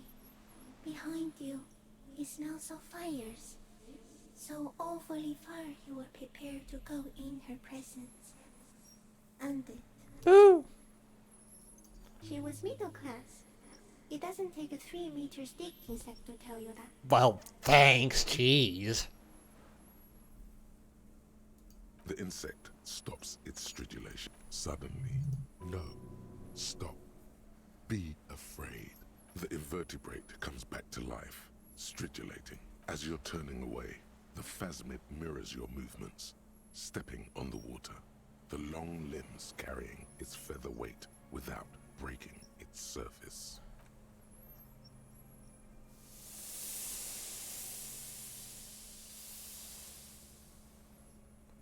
Have fun with your antenna becoming legs again. For the revolution. Just like that, it's gone, skating away across the sea's calm mirror like a skipping stone, leaving nothing but circles on the water. And something under it, in the place it stood, bobbing there, among the reeds, a collection of items. It's gone.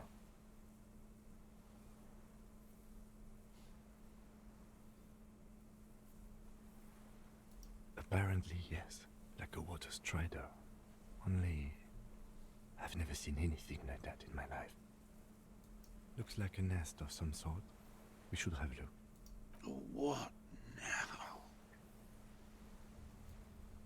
Our suspect is not looking so good. We need to check on him. But why? We don't even have to be cops anymore. We're rich. Oh, there's my helmet. Yeah.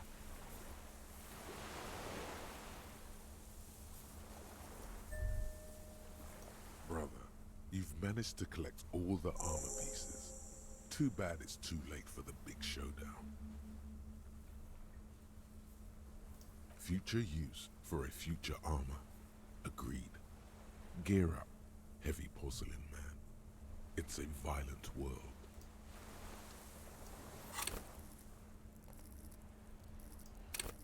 Let's go crazy. I don't know.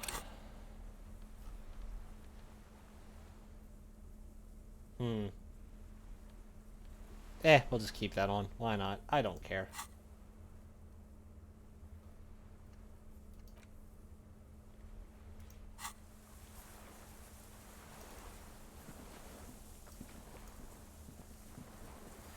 What is it? What do you want from me? I can't go. See. Mr. Dras? The man does not respond. He keeps staring, black eyes glazed over and bulging from their sockets. His gap-toothed mouth shaking. I don't know. Like an addict of some terrible substance.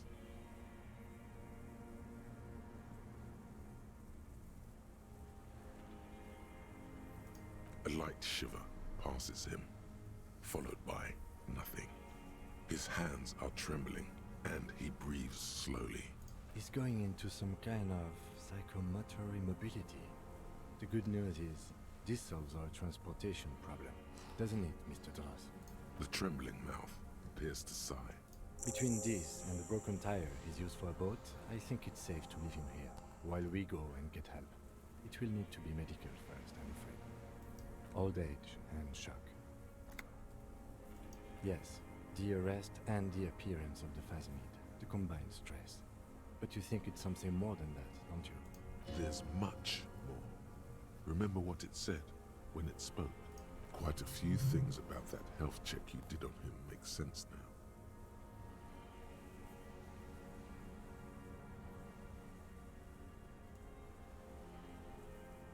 Told you?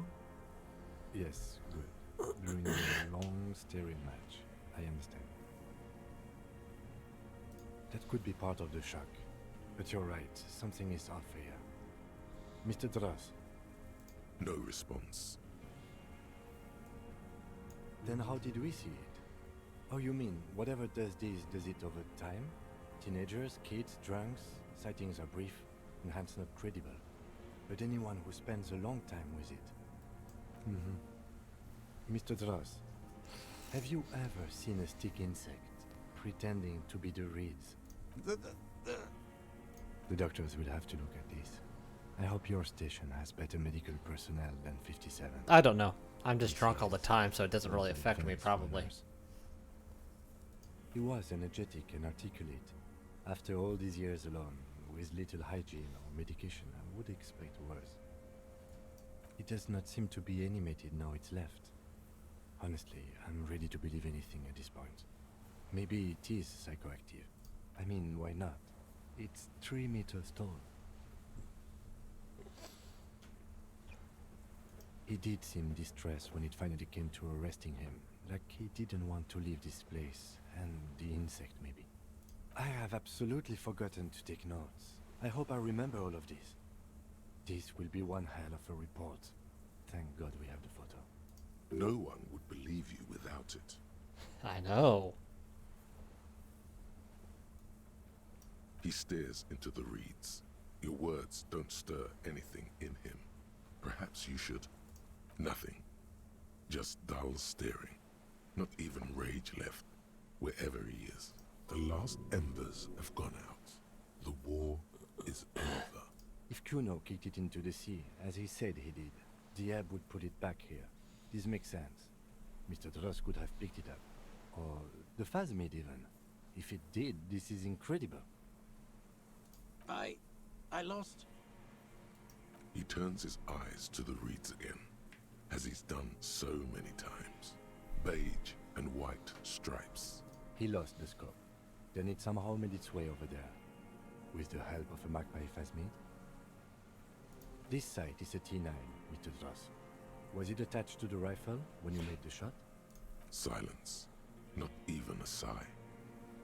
The plastic cape flaps around his face in a gust of wind. His back is slouched and his mouth open. The strength is all gone out of him.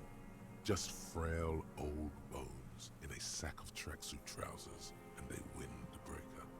We should think about getting back to the mainland, to get help. He'll be safe here, if we don't take too long.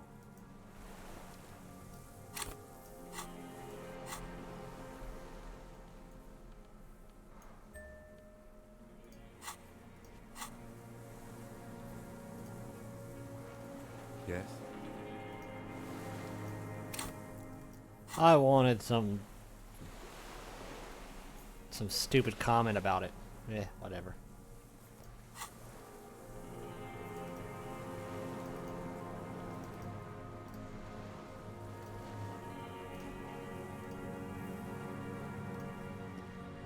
I guess I'll rest in the tower.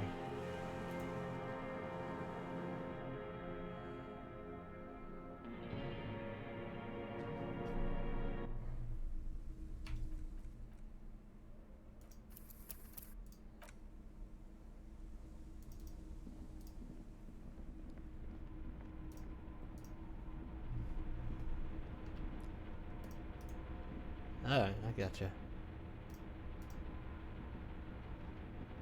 The greasy old. The offer still stands. The bed is quite inviting. You face the concrete wall. There's less light there, in the dark corner. Like a dog, you lie there. You didn't realize how tired you were. Your body is still nowhere near healed. The blanket feels cold. The entire room does. Concrete and cold. Minutes pass. Half an hour maybe. The sounds of the sea beyond grow distant. Your eyelids close until you feel yourself standing up in the darkness, right next to the mattress. Slowly, the world begins to hatch from the blackness. It's evening. Sleep. Okay, right. Thanks, I guess. Whatever.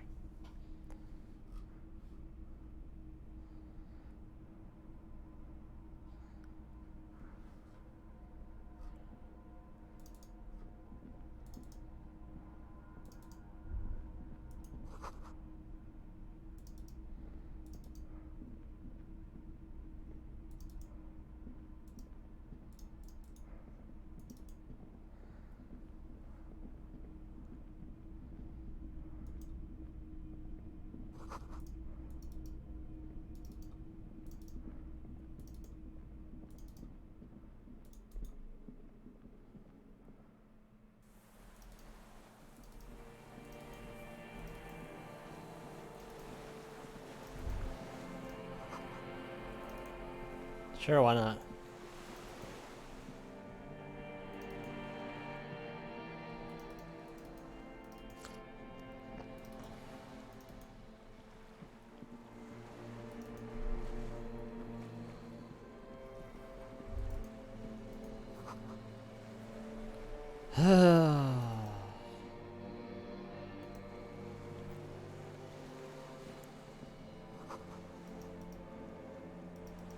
Oh, look at me walking on water.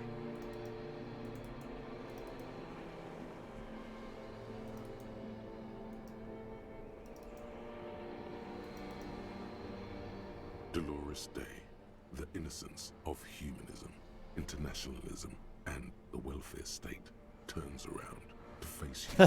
She has an airship airbag in her hand. She seems to be in a hurry. Okay, don't say you need to talk right away. Melt the ice first. This way you're already talking. But you don't even want to talk to her. She would only be cold and mean. Let her go. Let her go. This is the Holy Queen of the territories of Muindi and Insulinda. Think of the historic knowledge we could glean. This is a once-in-a-lifetime opportunity to win her back. Win her back? How does that fit in here? And what is the Holy Suzerain doing here anyway?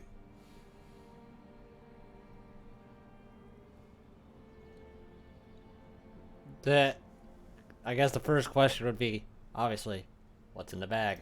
Just my scepter, my globe cruciger, a spare silk gown, a toothbrush, travel documents, the crown of immortality. Oh, this is just a wreath. The crown of immortality is made of rarefied light, mana and raw palladium. It was passed on to me by the rulers of late antiquity. She looks at the suitcase, not knowing what more to say. Then, over her shoulder, silence. Her nuptial gown flows in the wind, wraps around her holy body. Anyway. No, Harry. No. I don't want a massive, epic showdown. I want to go to the aerodrome. I have tickets for the 10:20 flight to But I want an epic showdown, jeez. Really? We don't have anything to talk about anymore. Every combination of words has been played out. The atoms don't form us anymore. Us. Our love. Our unborn daughters. It's all gone. I have to go to the aerodrome. I have to leave Revachol and you. And you have to be alone. In hell. Forever. That's just the way it is. Oh God, whatever you do, don't try to kiss her yet. Not after that. You're still reeling. You'll fall over if you try now. It's not. But... I don't know why I said but. There is no but. That's it, yes.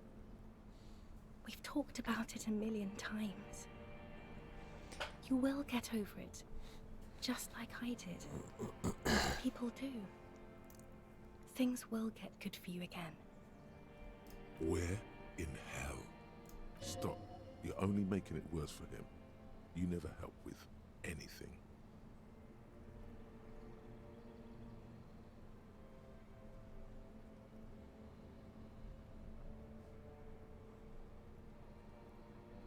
See? It just takes some time.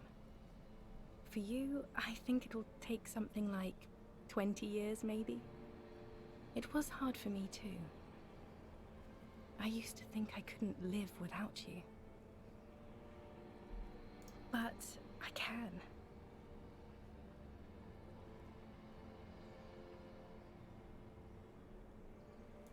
Yes. But that time is gone now.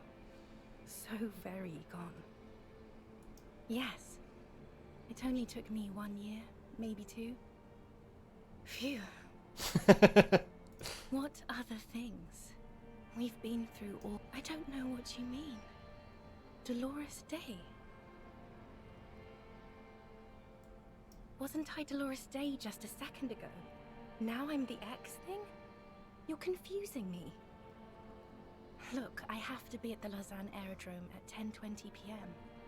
I still have a light rail to catch. Well, good for you, but no. I haven't even bought the tickets yet.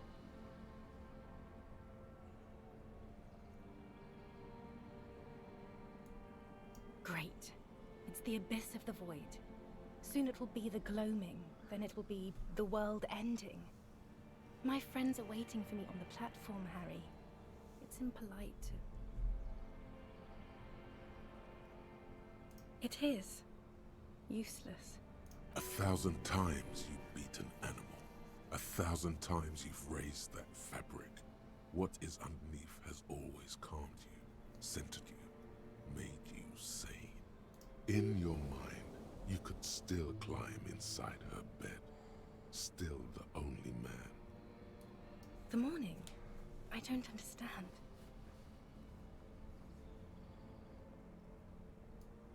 Oh my God, Harry, stop.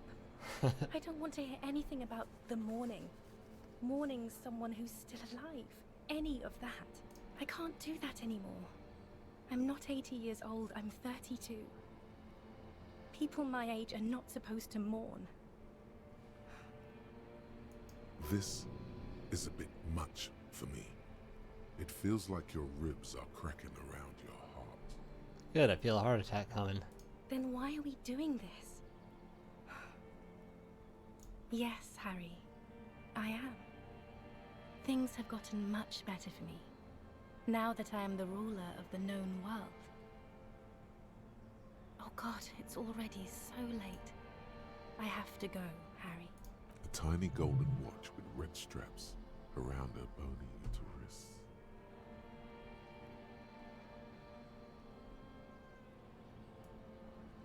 We both said a lot of things. We were very young. It was her. I can feel it.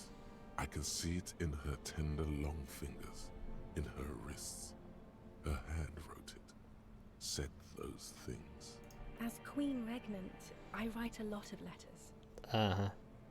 You need to recite it to her, for effect. All of it. No summaries. Yeah, put a stake through your heart. She'll get hurt too. Collateral damage. She won't get hurt. She'll bend out of the way. Please, Harry, I just don't have time for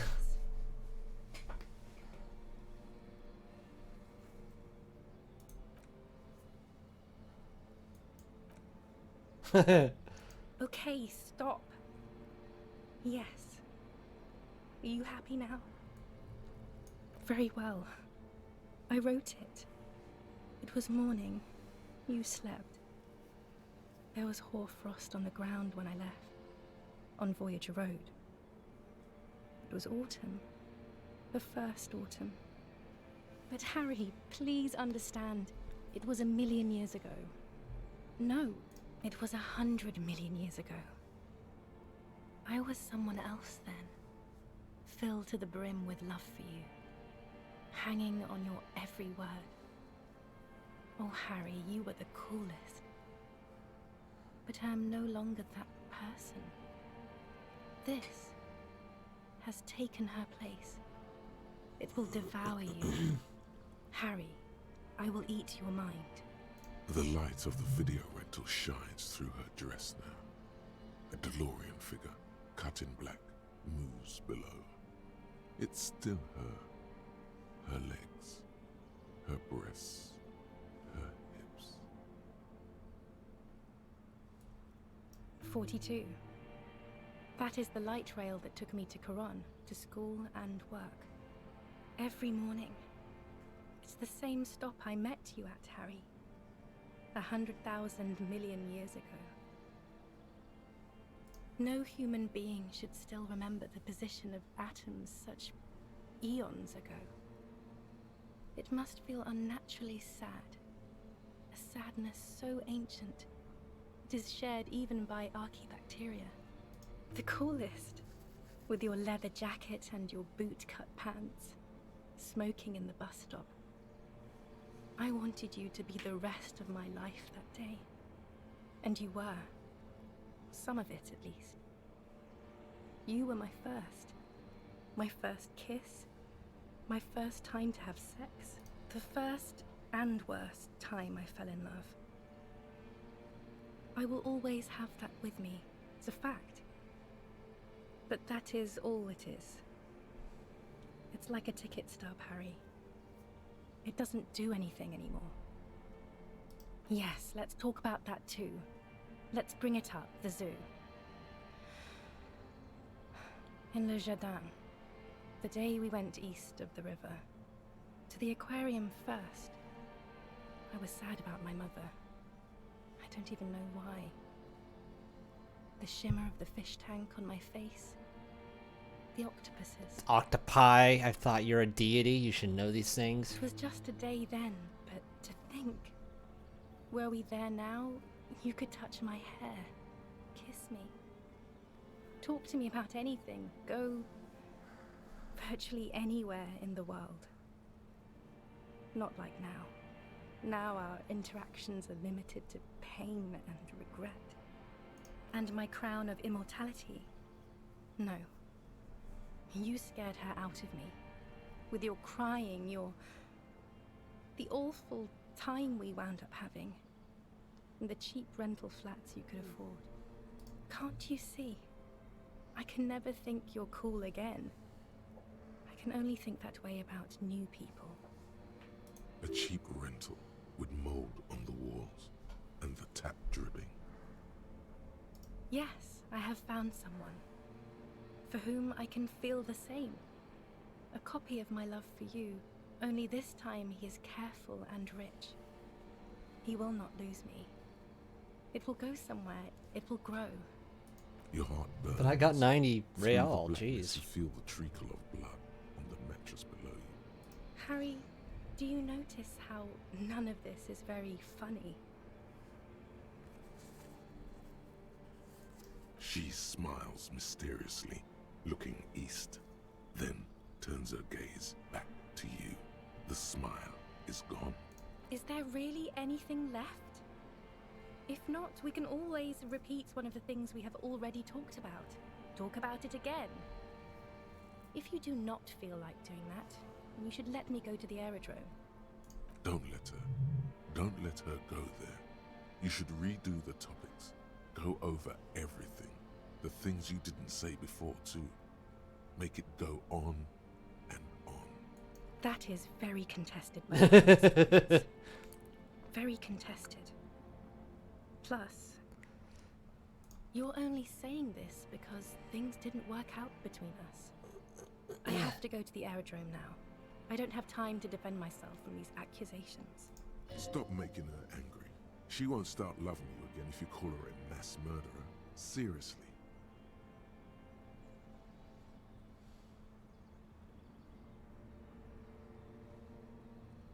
You were very bad to me too.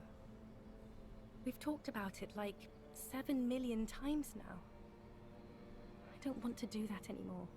I am actually very ordinary, Harry. Below this gown and wreath, I have an ordinary soul and ordinary thoughts. The only thing inhuman about me is this thing you've made me into. I'm sorry for saying so, but I just hate it.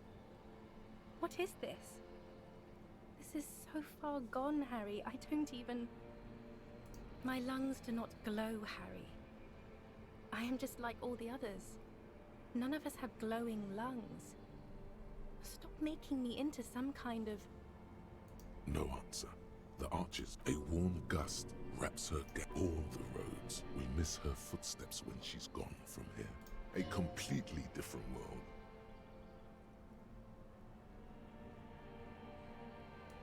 Please, Harry. I don't understand what you're saying. You're pitiful and frightening. A smoky apparition of its former self. Watch me fail. Called it.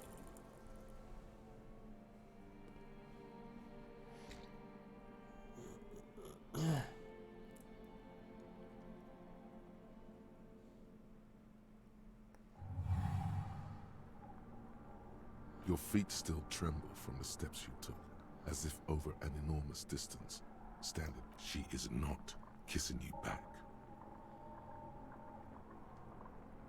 This was not about her chest rising like a pillow, hidden, distant. Feels like the world's most delicate wreath. Her hand, distrust. For you, nothing, just pillows against you. Unresponsive, but for the taste of apricots. The moment is ending. She is going to move her face away from yours.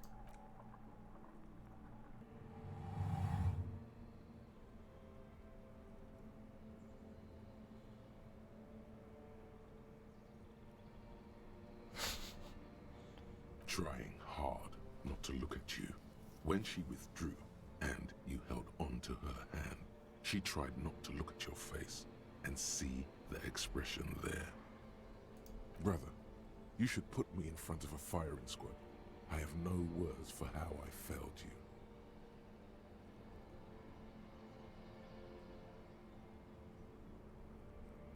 you. No, Harry. Not yet. There is one more thing you have to see. I'm pregnant. Of course not. I terminated yours. Don't you remember? You poor fuck. Poverty-stricken fuck. Now, go ahead. Ask me more questions. Let's talk about something else. No, this has to end. Do the last one. More questions. Ask more. I have nothing more to say. I have to, Harry. Really, I've already missed the 8:30. I'm gonna go now. Lies, sire. She cannot but love you. She has said so 100 times.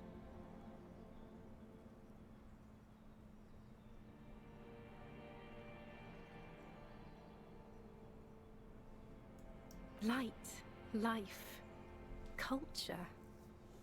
It's so much better than here. Everything here reminds me of you, and the horrible times we had. Hello, dramatic much, huh? The nights we stayed up fighting for our dying love. I have to wipe it all off me and be clean again. No, that would only be painful and dull. At the aerodrome, life, love, and laughter are waiting for me. At the cafeteria, dust, hell, and tragic comedy. That was someone else. I betrayed her, overwrote her, and I'm happier for it. And I'm really going now. The time is up. I must be on the 10:20 flight. I won't see you, but you will see me. Oh, Harry, this is a dream.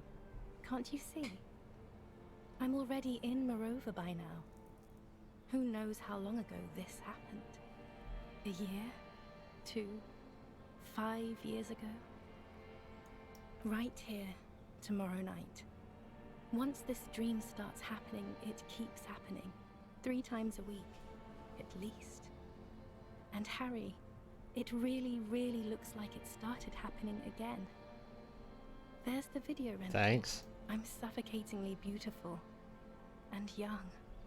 And I smell of tutti frutti chewing gum. Like I did that time when I asked you for forgiveness. After leaving you the first time. So long ago. Oh yes, this is real darkness. It's not death or war or child molestation. Real darkness has love for a face. The first death is in the heart, Harry. See you tomorrow. Alright, bye.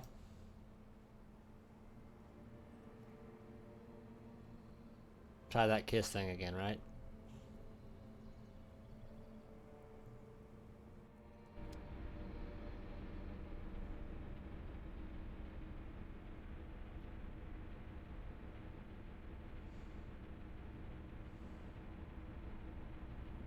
You're up quick. How was your sleep?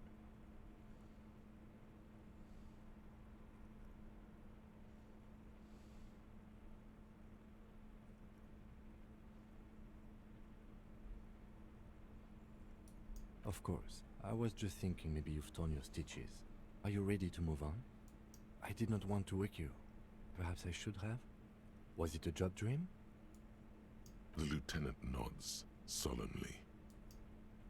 I understand. We've all been through similar things. It can be overcome.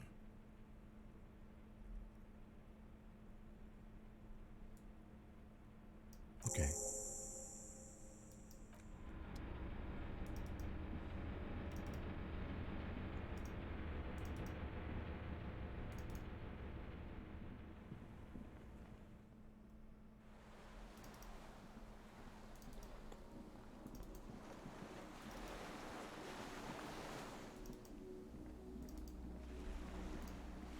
The skiff is swaying on the waves by the dock. Let's. We are done here. The skiff rocks gently under your weight as you get in. The ride back is uneventful and quiet. But for the sound of conversation on the water, there is someone inland waiting for you. 2 men and a woman stand on the concrete square of a nameless village, looking at a small yellow boat as it draws closer. The sea is calm. You reach the jetty and climb out of the skiff.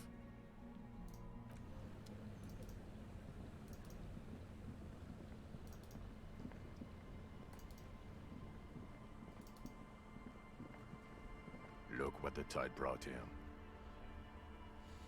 I want to call you a teapot, but I'm honestly kind of impressed. No idea where you got all that gear, but there's no doubt in my mind that some bad people are looking for it. Also, you look like a fucking idiot. Whatever this is, it is completely unimportant compared to what you've just seen. This is the man with sunglasses from the whirling in rags. But where are his sunglasses?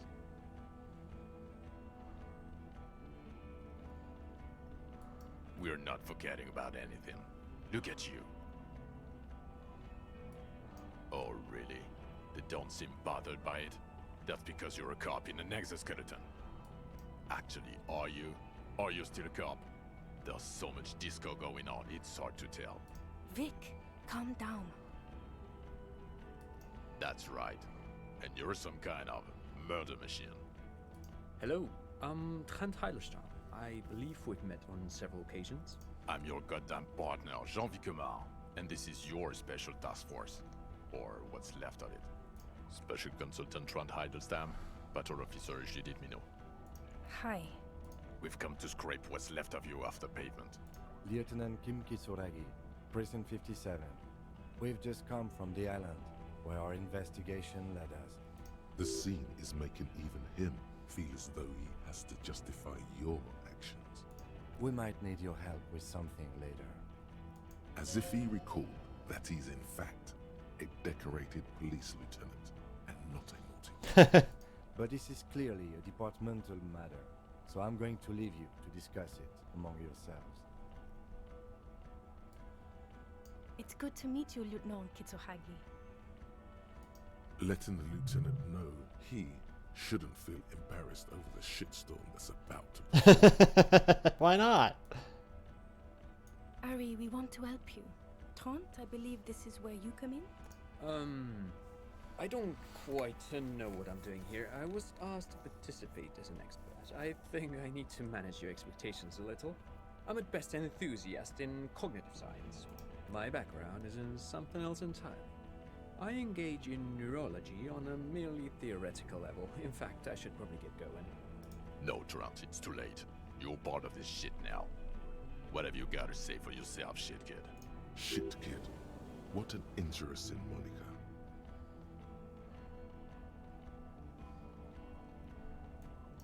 Guilty as charged. I heard you'd lost your mind and your memory. I wanted to see if it was true. And it was. Good work, Harry. You're insane now. There's one less person for me and everyone else to rely on. He was too sarcastic for you to realize who he was.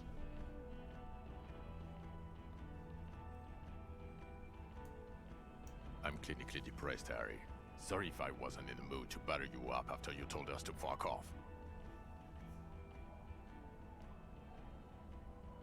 Did you? Or did you literally not recognize my face? We've been partners for how long, Harry? Don't answer that. You don't remember. Absolutely no idea. 100 years? Lieutenant, my name is not Horse-Faced Woman. It's Judith Minot. I was assigned to your unit 2 months ago. I thought we were friends.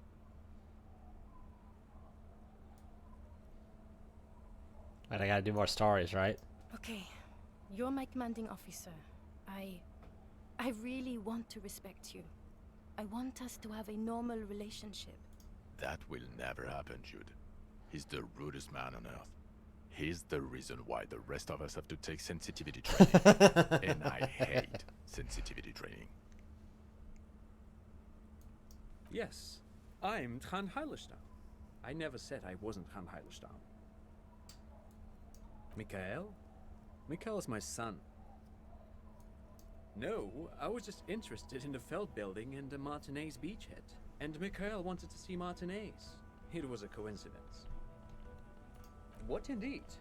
I was asked to share my take on some of the more obscure theories developed in Königstein in the 30s. like partial psychotraumatic amnesia, group personality theory. He's here to see if you're insane. He's smart. Let's move on. And you're insane for getting him involved. You, shit kid, that's you. Despite all that you've done, the deserter, the phasmid, the case. No, because of all that you've done. The cafeteria manager you fucked over told us where you went. Something fell.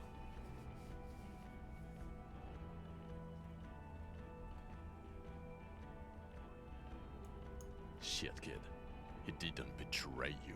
He just told us the direction you went in. Who's Sylvie? Strange.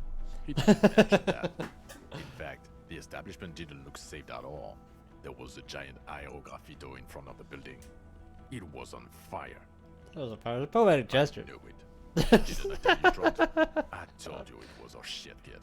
The line is from Lu Jiatun's Mirova 82, isn't it? About girl-child communism, the titular returning character to ghost the apparition of...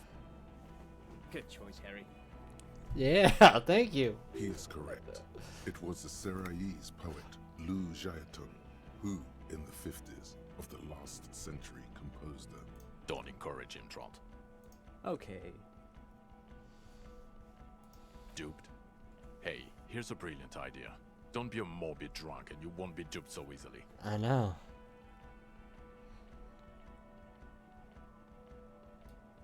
Yes, I'm still Kinkisuragi, still a lieutenant from Precinct 57.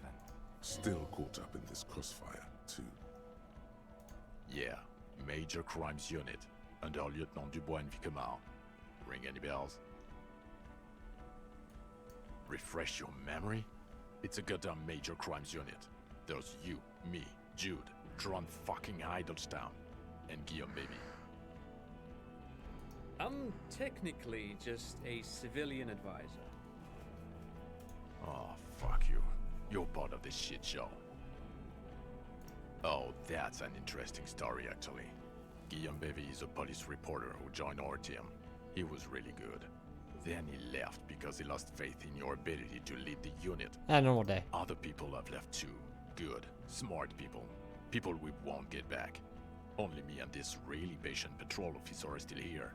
And Tron because I'm forcing him to stay. Is this Guillaume Bevy blonde and partial to sunglasses? See? There. He's getting it. I was impersonating him. Look at me, I'm G. Bevy.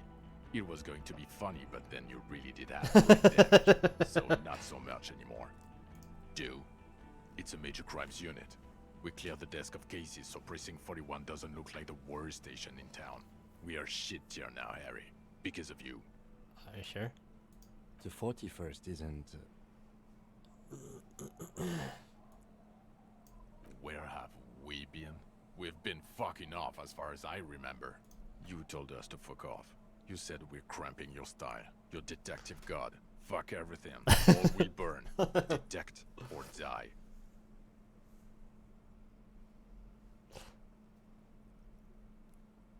Here we go. Alcoholic delirium. Visions. All must pay. The bells aren't ringing because you have brain damage. Trant, this is where you come in. How bad is it? Well, he doesn't have visible tremors, he talks without slurring, he can drive a boat, he's standing, reasoning. All good signs, but complete retrograde amnesia, episodic and semantic. Meaning, you forgot both who you are and the definitions of money, Isola, Yeah, normal day. and so on. As displayed in the station call, our interactions with him, and I don't want to be a snitch, but also mine with him before when Harry did not seem to know who I was. It's all very interesting. Interesting? Yes, interesting. I have my theories, but I would like to hear Harry's thoughts first. Harry, what do you think happened to you? Neurologically, psychologically, and why not socioeconomically?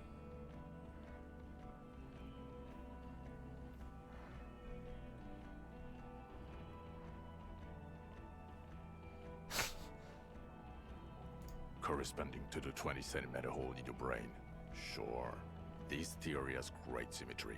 I see how it folds into itself neatly. Precisely, Satellite Officer Mayor. It's Martinez.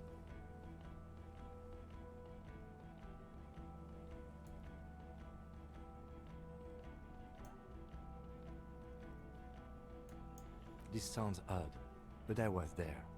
The church on the coast was shaking from an audio-spatial anomaly.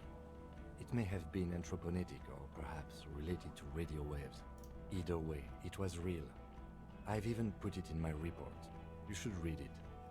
I do not, however, think it has anything to do with him drinking himself to the point of brain damage. Thank you, Lieutenant Kitsuragi. Just to clarify, I do not think his other anthroponetics are a hoax. Pale produces global phenomena. It's proven. However, what has not been proven is total memory loss after drinking too much Komodo Red. It's a gift, I mean. But Detective Vigmer, he has blanked out before. Yes, a couple of times. After some of the more serious benders. One was after the two drunks case. The other when we looked into that mural. Was I partying with them? So you don't remember not remembering. Beautiful. It is. Interesting. So at first he dipped his toes into it, prepared. That's where he would have gotten the idea, yes. Practice. And then he used alcohol to get there, so to speak. I guess. What do you mean? Well, here's my theory. What if this is an absolutely normal reaction to the world we're living in? I mean, yeah, life What sucks. if this is not a significant anomaly at all? Something to be explained, approached as a defect. Look at the sensory input here. Look at the ruins, the neon. Listen to the radio, the multitudes, the people. Live here for 40 years. As a police detective, he's like a magnetic reader on the world team, to borrow a known metaphor. Harry's been pushed flat against it. Total input. Hardwired to the free market. He just needed for it to end. Yeah. Okay, Trent, thank you. That's absolutely meaningless. I'm glad we brought you. Will he or will he not be able to work in the major crimes unit? Is he a cretin now? I want to know that. He's not a cretin, and he is able to do work. If not in his previous leadership role, then as a line detective.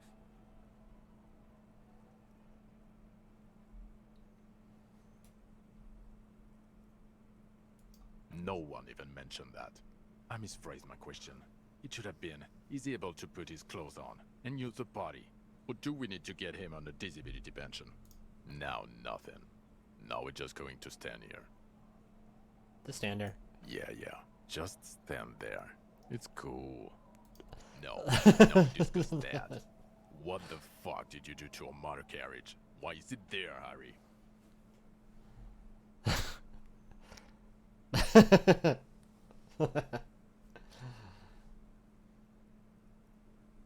ha ha. Ho ho ho. Tequila sunset. Jump the canal. So funny, Harry. Thank you for fucking me. Thank you for destroying 45,000 real of police property that's coming out of my payslip. You know that, right? You're gonna get fired.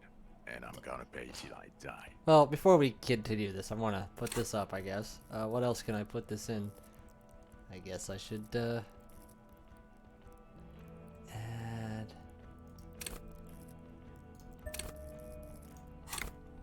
It doesn't matter. Your badge, Harry. Show me your badge. He squints at it, suspiciously, trying to ascertain if it's not a blue candy wrapper or a piece of vinyl. Okay.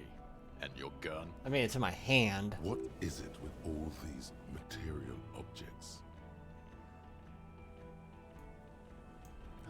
He has it. I thought it was in the ocean. You're drunk like a bum, Harry. Put that thing away before you kill someone.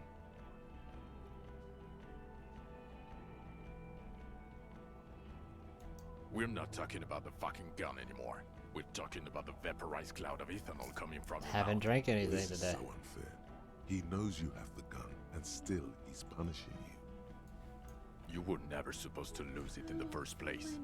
Not lost. Yep. Is your gun's natural state. You drunk bum.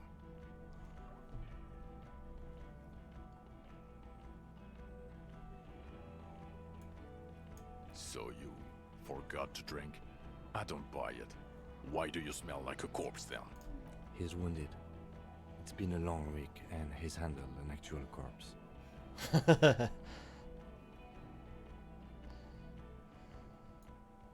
I don't believe you. You're drunk. You let the suspect escape, a certain Roby, because you were too drunk to take her in. We've read the report, Sari. Lieutenant Kitsuhagi's. We know.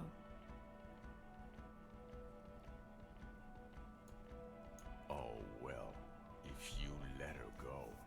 I'm not even gonna get into the 80 other suspects you haven't brought in, because it's hard. Or the fact that you very likely sold your gun for booze. That's peanuts. That's nothing. That's a humorous anecdote. That was true.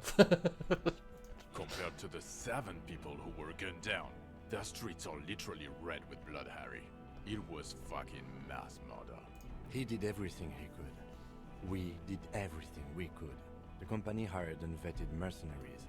Lieutenant Dubois got between them and the locals. He did so at considerable risk to his person. Remember, he was shot. We stopped an execution, not a negotiation. The loss of life was minimal compared to what it could have been. Don't make this harder for yourself. Thank you for the input, Lieutenant Kitsuragi. I didn't mean to suggest you didn't handle the situation. You've spent the week with him on this case. What is your take? On the case? On Lieutenant Geoffrey Dubois. Well, the drinking, the lost gun, also losing his badge, that's all true. And he's been drinking on the job. The man sighs deeply. Then there's the superstardom. He likes to, from time to time, allude to being a superstar law official. At first I thought it was a joke, but now I'm not so sure. He says disco about 20 times a day. It's worrying, especially considering his political Detective Dubois is, a Mazovian socio-economist. He wants to liquidate the ruling class, man. Which, again, for a police officer, is a little odd. You should yell something. Yeah, we should. The RCM consists of policemen of the state that is, so a little discrepancy there. Other still, he is also an ultra-liberal hustler who is always on the grind. How he reconciles these 2 points of view, I do not know. But he is vocal about both of them. And then there's the motor carriage in the sea, and the drugs, of course. Some kind of anti-radiation drug he uses to induce vision. But despite all this, he is a great detective. No, One of crazy. the best I have seen, in fact. He can talk human beings into telling him everything. And he doesn't stop. In all the time I've spent with him, he has not once stopped pursuing leads, however far-fetched and tangential. He is tireless, madly driven. Well, except that one time, he started singing karaoke, which, by the way, I have to disagree with you, Mr. Vicmar, was a valiant effort. He really sang his heart out. I did. Okay, he did something. Other than that one time, he has tirelessly worked on the case, and he solved it. That was important. We have a confession, a murder weapon, and the perpetrator, locked on the island right now, awaiting transportation. He apprehended a revolutionary brigade who stayed hidden for 50 years, ever since the revolution, who's probably committed other murders over those years. Oh, and he also discovered a new species. Yeah, why not? A colossal stick insect. It was on the island, camouflaged as the reeds. It unfolded from the reeds. I think we may be dealing with the Insulindian phasmid. He takes out the photo of the phasmid and shows it to the officers across the yard. The wind blows, flapping the glossy rectangle in his hand. You hear gasps beneath What? the howling of the Has wind. bean been watered? Yeah. Okay. As you Oh, can hey, see, why the new it's sprouts about is 3 open? meters Yeah. tall. In fact, we think it may be the largest land invertebrate ever discovered. Yeah. Fucking hell. Is this somehow connected to the case? Detective? The old man was not aware of the phasmid's presence. exhibiting a strange, atypical dementia. He fell into a stupor after its appearance. He became near catatonic. So it is Are they connected. having giant stick bugs for communism? Yeah, it seemed pretty communist to me. I must say, this is absolutely extraordinary. I don't even have words for it. Yes, it really does make it hard to fight on the drug. Now you make your case. Now is the time. Now or never. Female? What makes you think so? You had to see it. It had the subdued colors of a female. And the nesting behavior too, I think. Incredible. Were there eggs in the nest? Not as far as I could see. There were other things there, though. Actually, you know, this would indicate it was a male. This is far from anything in my field, but I think such nests are called bowers. They are for attracting mates. Bowers are built by males of the species who can't afford colorful mating displays physically. Don't know what that. This one was plain colored. Must be robust if it can move a helmet with its limbs. It could maybe roll it, like a dung beetle.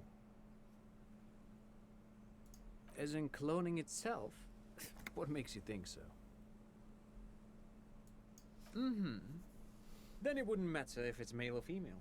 The bower would just be rudimentary behavior from before. That makes sense. Very interesting.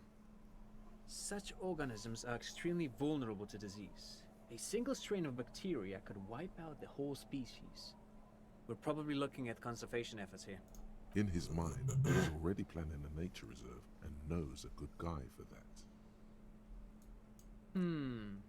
Yes. That would be a chiromone. A pheromone that's seemingly beneficial to the host. It usually stimulates the affected nervous system. Not a human's, of course, but perhaps a predator's? There are species of bees that, under the influence of chiromone, take wasp larvae to their hives. Ants do the same with aphids, thinking they're... Do you think this is how it stayed hidden? Nothing is off the table. But I want to stress this. The find does not have to be connected to the case. The case is 100% private, without any chiromones. But we're not detectives anymore. Of course, Lieutenant. Of course. We should treat the case and the phasmid as completely separate from each other. People are not going to... They're not going to go for this speculation in the constabulary. Yes, but also reed-colored, beige and brown, a little green on the outside. After unfolding from a single stalk, it still retained parts that looked like reed tufts on its limbs. Incredible. The PR value of this is exceptional. Carp discovers new species. Maybe even discovers the Insulindian family. No, that's too much. This would really help with some of the problems we've been having. Absolutely, this is great. This does not say vigilante murderers to me at all. This says science, news, human interest. You know, good money. A really good thing you have that photo. Without it... You're doing good here. Perhaps only for a moment, but still. What was that? It sounded like you set up a nightclub in the church. Get a grip. No one cares about your anthroponetic adventures right now. 4 kids were living in a tent on the ice. They were going to drown when it melted. It's not optimal, but the building was abandoned, so he put them in there. It's okay. It's not that okay. Get off this subject now.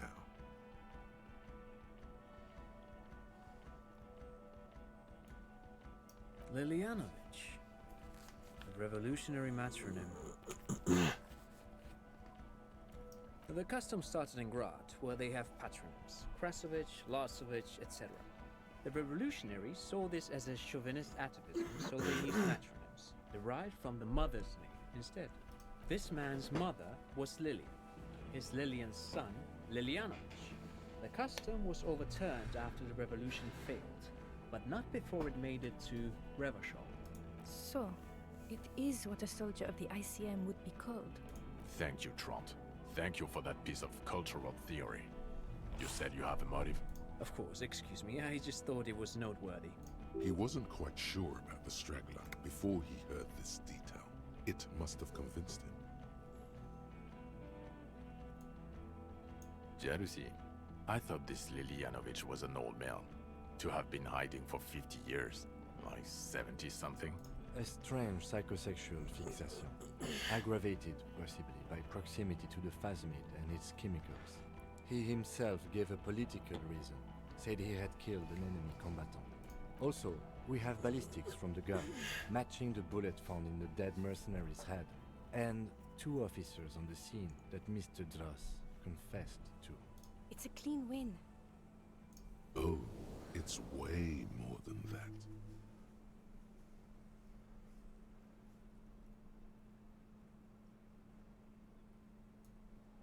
Win who back? You don't even know her name. That's not how personal relationships work, Harry. You found a straggler, the first since the 30s, kudos. But that doesn't change anything. It doesn't hide the smell of booze on the wind either. God damn it. It is bad. Even you can smell it. Chin up. Keep focusing on the positives here. This is a conversation for when we are no longer out in the open, in Martinez, where Everard and Edgar Clare have ears everywhere. And eyes, too. Your return from the island must not have gone unnoticed. Understood, of course. But a case against Everard would be big. I would prefer not to partake in anything union-related, for political neutrality. This has to be good stuff for him to backpedal out of it at first mention. How? It seems to be ongoing. I see red banners on the gates. He didn't quite solve it. He cross-pollinated information between the company rep and Everard, until the rep came to see that the Union desires war, at which point Mrs. Messier decided to... What? Hand clear the terminal?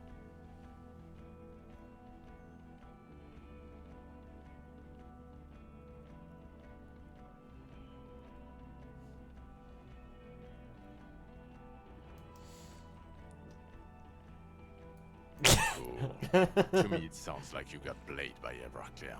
Duped for the 100th time. Is that why you want us to investigate the assassination of the previous Union head thing? To get off Everard's hook? No, it's nothing like that. He was reckless with information, but ethical. We don't owe anyone anything. This allowed us to stabilize things in Martinez. God, calm down, Jean. Silence. Good. The man doesn't know what to say. Yes. Fallen through a gap in a boardwalk. Drunk. The body was transported to Precinct 41, our morgue. I had Tilbrook and Mullins take care of funeral arrangements and family stuff. You're not the only cop in the world, Harry. This all comes back to us. Still, good work with the missing person, Detective. I don't know what a doomed commercial area is.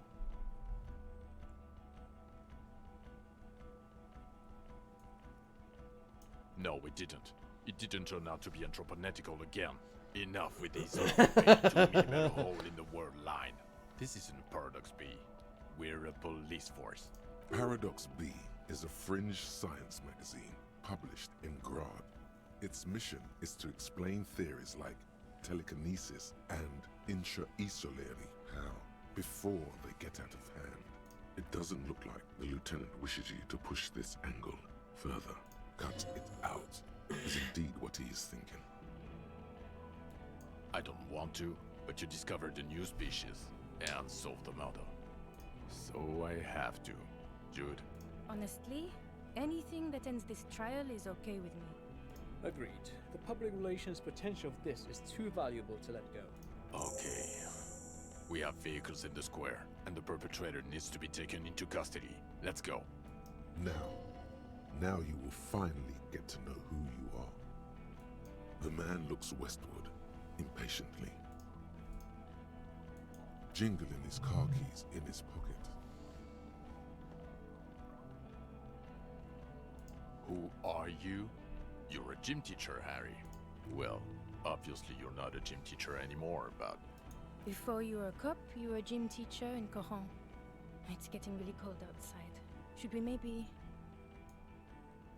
No, a regular one. You haven't told us about that. You just told us about being a gym teacher. Harry, it explains everything. The running around, the jumping, the bicep girth, your inexplicable facial hair. The fact that you don't seem to know what homosexuality is, and how you're able to perform a 360-degree spin kick too. Also, this guy. Just everything about this guy. And this guy too. God, even this javelin throwing freak here. Of course. Contact Mike. He's been on about Mike again. I hate that guy.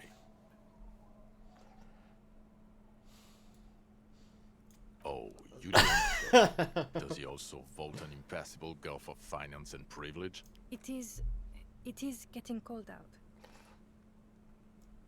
In your 20s or late 20s, you've really let yourself go since then. Yes, you taught gym in school. I believe that's the term. Taught gym at a high school. You were a high school gym teacher. The smell of sweat and glue. The worn floorboards. Kuro is just east of Jamrock. It was a short walk every morning to the baseball field or the sports building. High school. Harry, your goings-on with Kuno, Andre, Acel, the whole thing on the ice. That's why you are so juvie. The regular. You found some chick. She inspired you to fight the big fight. Be more than you are. All that. You, every morning, walking from Voyager Road to teach gym. She, leaving for the academy with her spring coat on. The air filled with the smell of smoke and raspberries and incredible hope. An ocean full of hope. I knew it. I knew no normal human being can run like that. You make it seem like he's a superpower or something. It's not a mystery. Some chick fucked you over. Also, you were drunk. You really went with it too. Really maximized the damage. Dora something. Dora England. Yeah, you mentioned the name. Not Dora Dubois. No one is married anymore. This is Revachol. God, I don't know.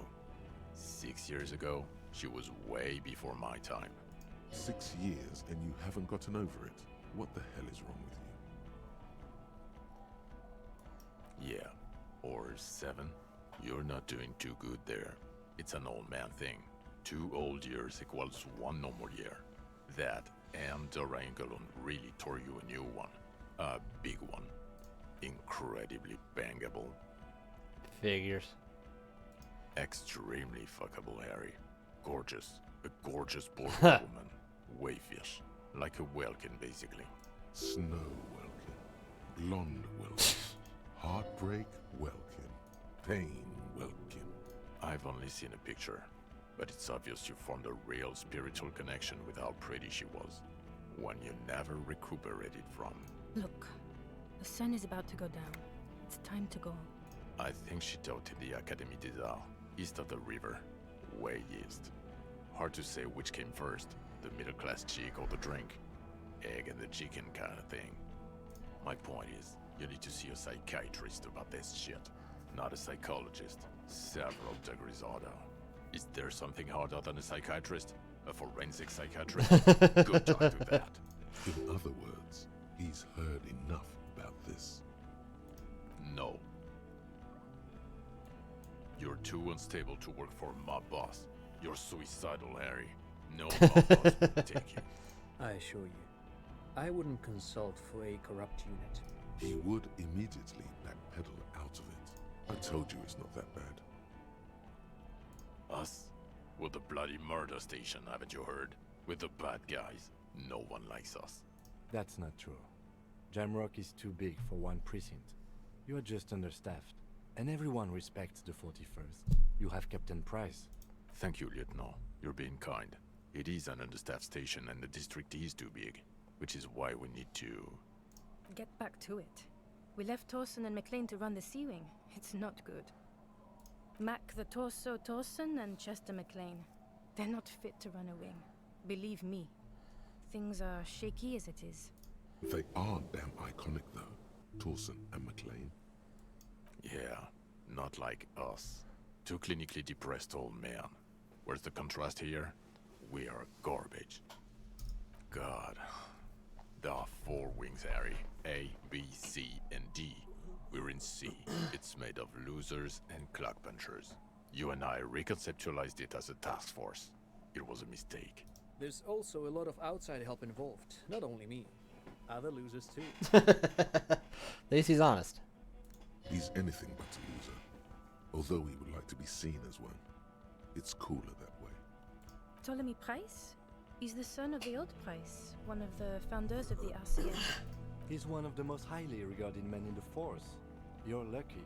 Somewhere under the curved roof of a former silk factory, shaped like a ladybird with 2 chimneys, Police Captain Ptolemy Price sits behind a heavy wooden desk.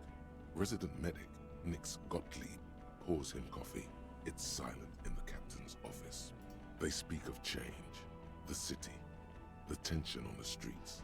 They speak of the events of April and the blood on the streets in May. Okay, it's not the bloody murder station. It's an old converted silk mill with green desk lamps and a coffee corner. A lot of good people work there, hard, every day. Jamrock is the largest ghetto in Rivershore.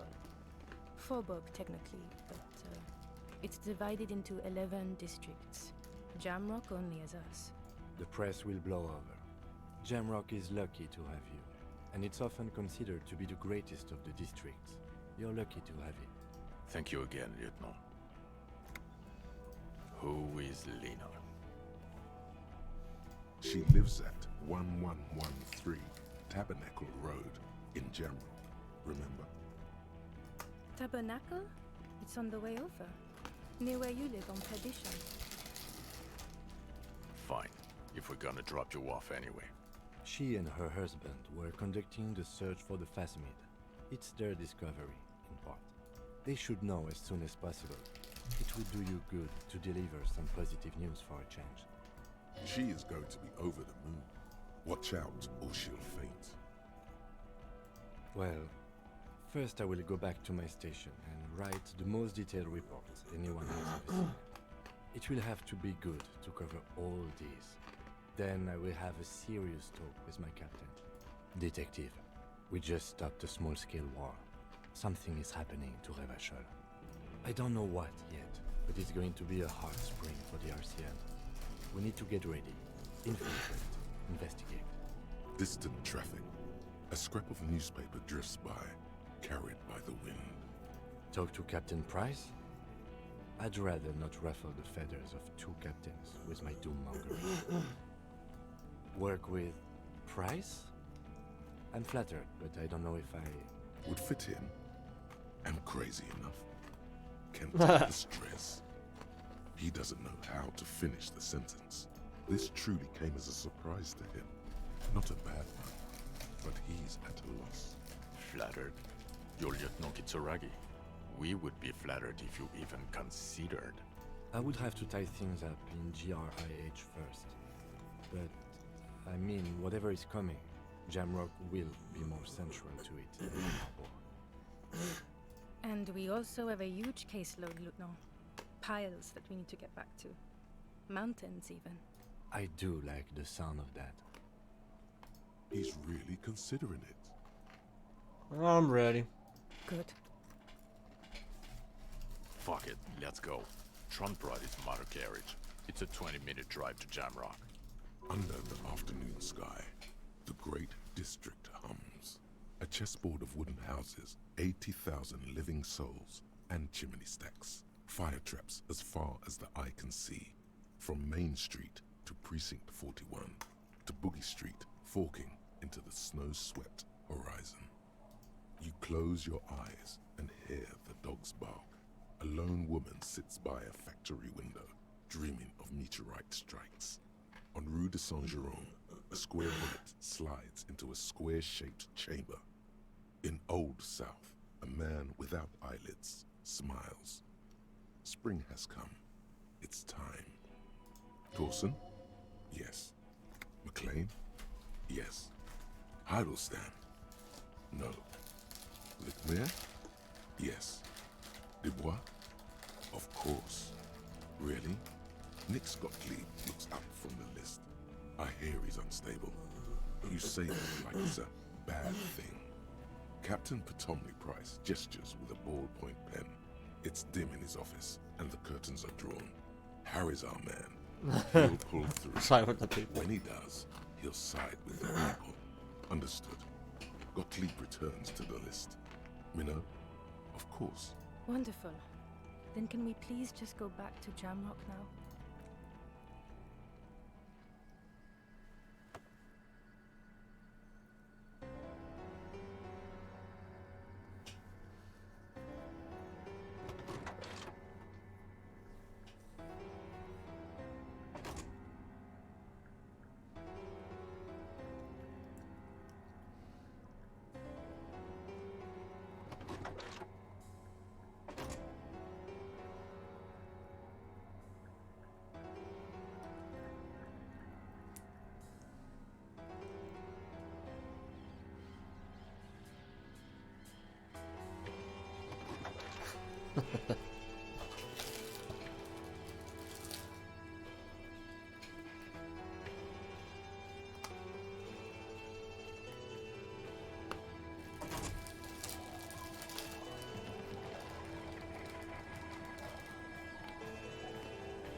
I'm going to guess that's the end.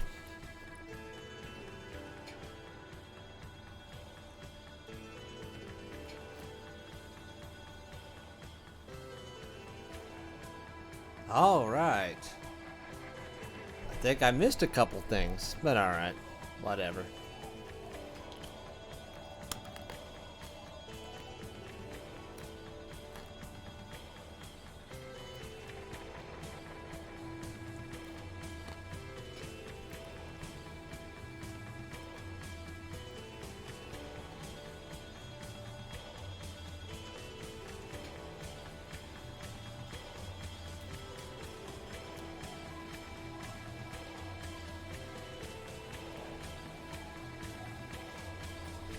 Yeah, I didn't think too much. If I was gonna go through another round of this, it's just to clean up loose ends, and well, that's all that matters. No, if I was gonna do it again, I would try to get all the achievements, but.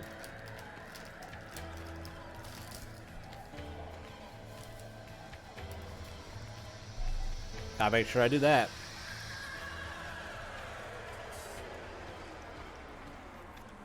But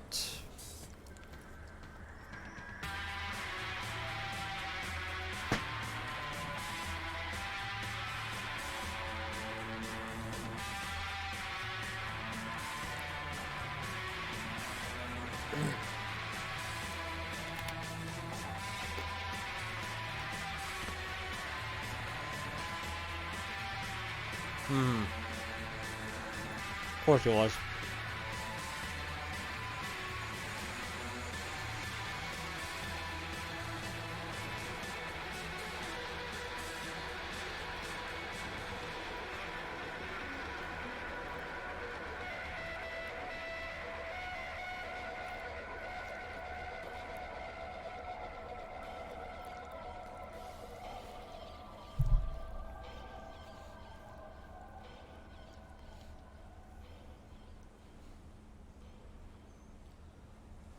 Yeah, that's what I kind of figured. I had to do like a zillion different playthroughs, which I might, but not here.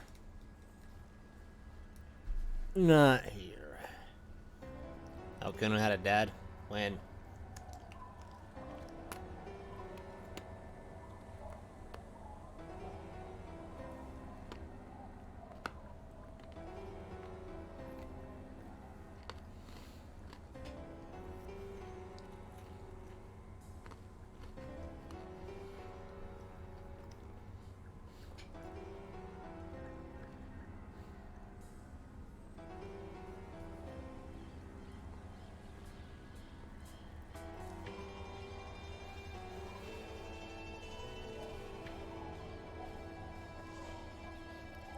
That's going to be an IDB credit one day.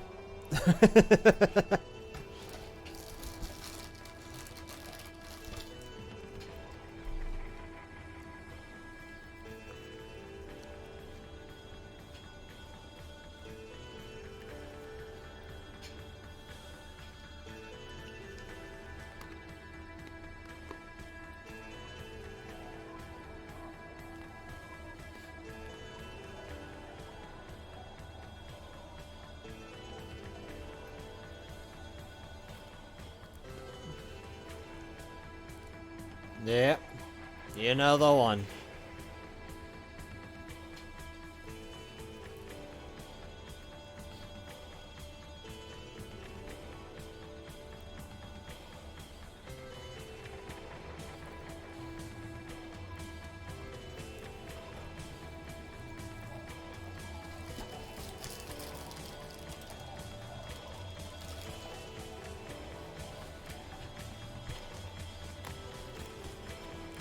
Didn't think they'd get the Chinese to accept this game. Considering they tend to make a joke of all the political ideologies.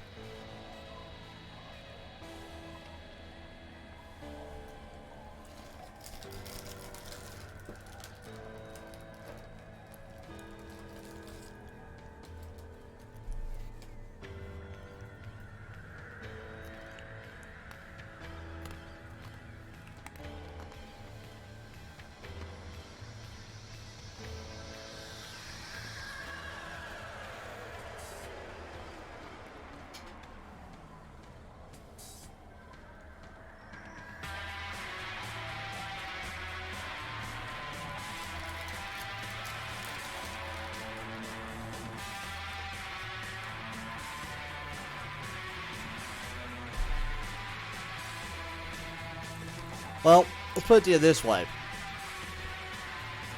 Yesterday, I said I was going to, let me turn this down on my audio here. Well, it didn't work on my end.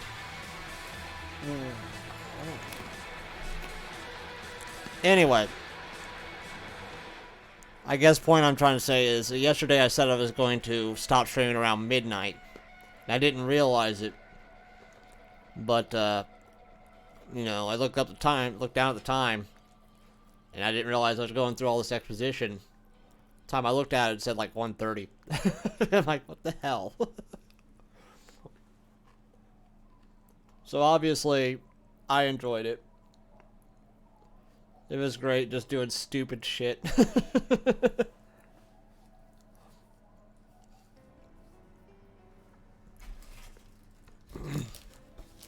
Is really the only way to play.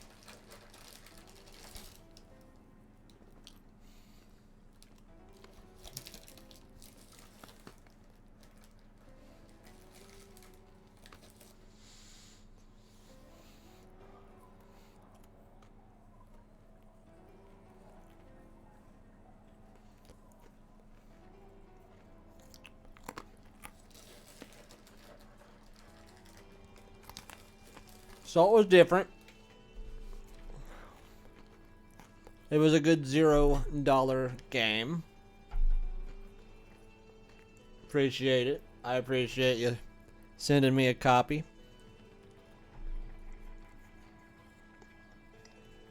Now I gotta figure out what to play next. Have to see where I'm at.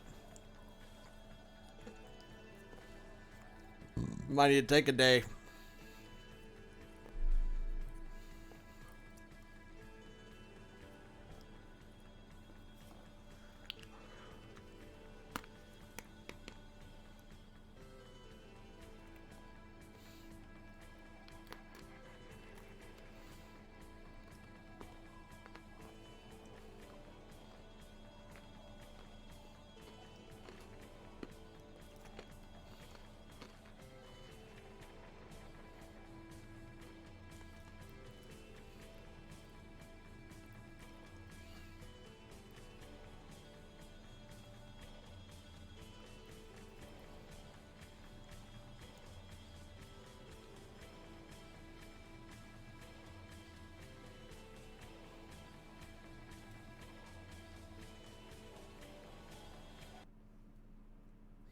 That was quick.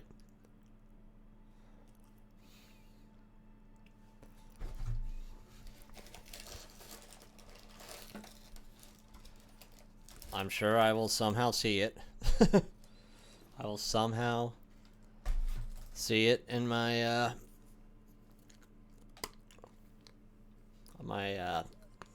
Steam library.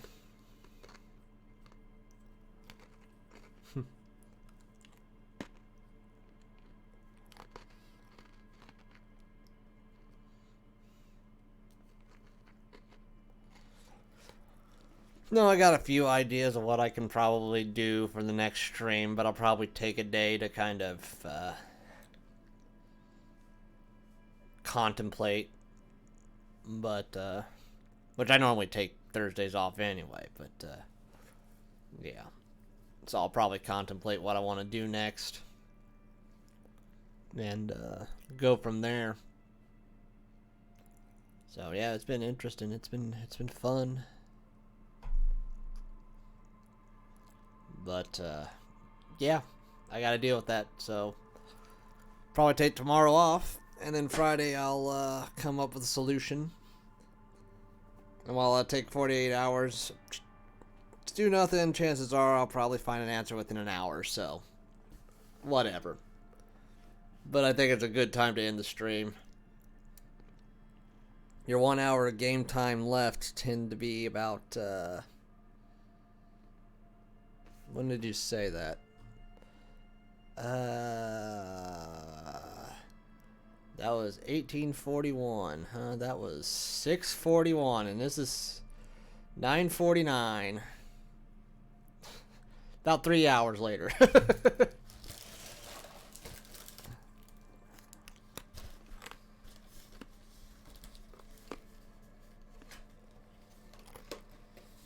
Alright. Anyway, I think I'm done for the day. So I'll be back Thursday. Later.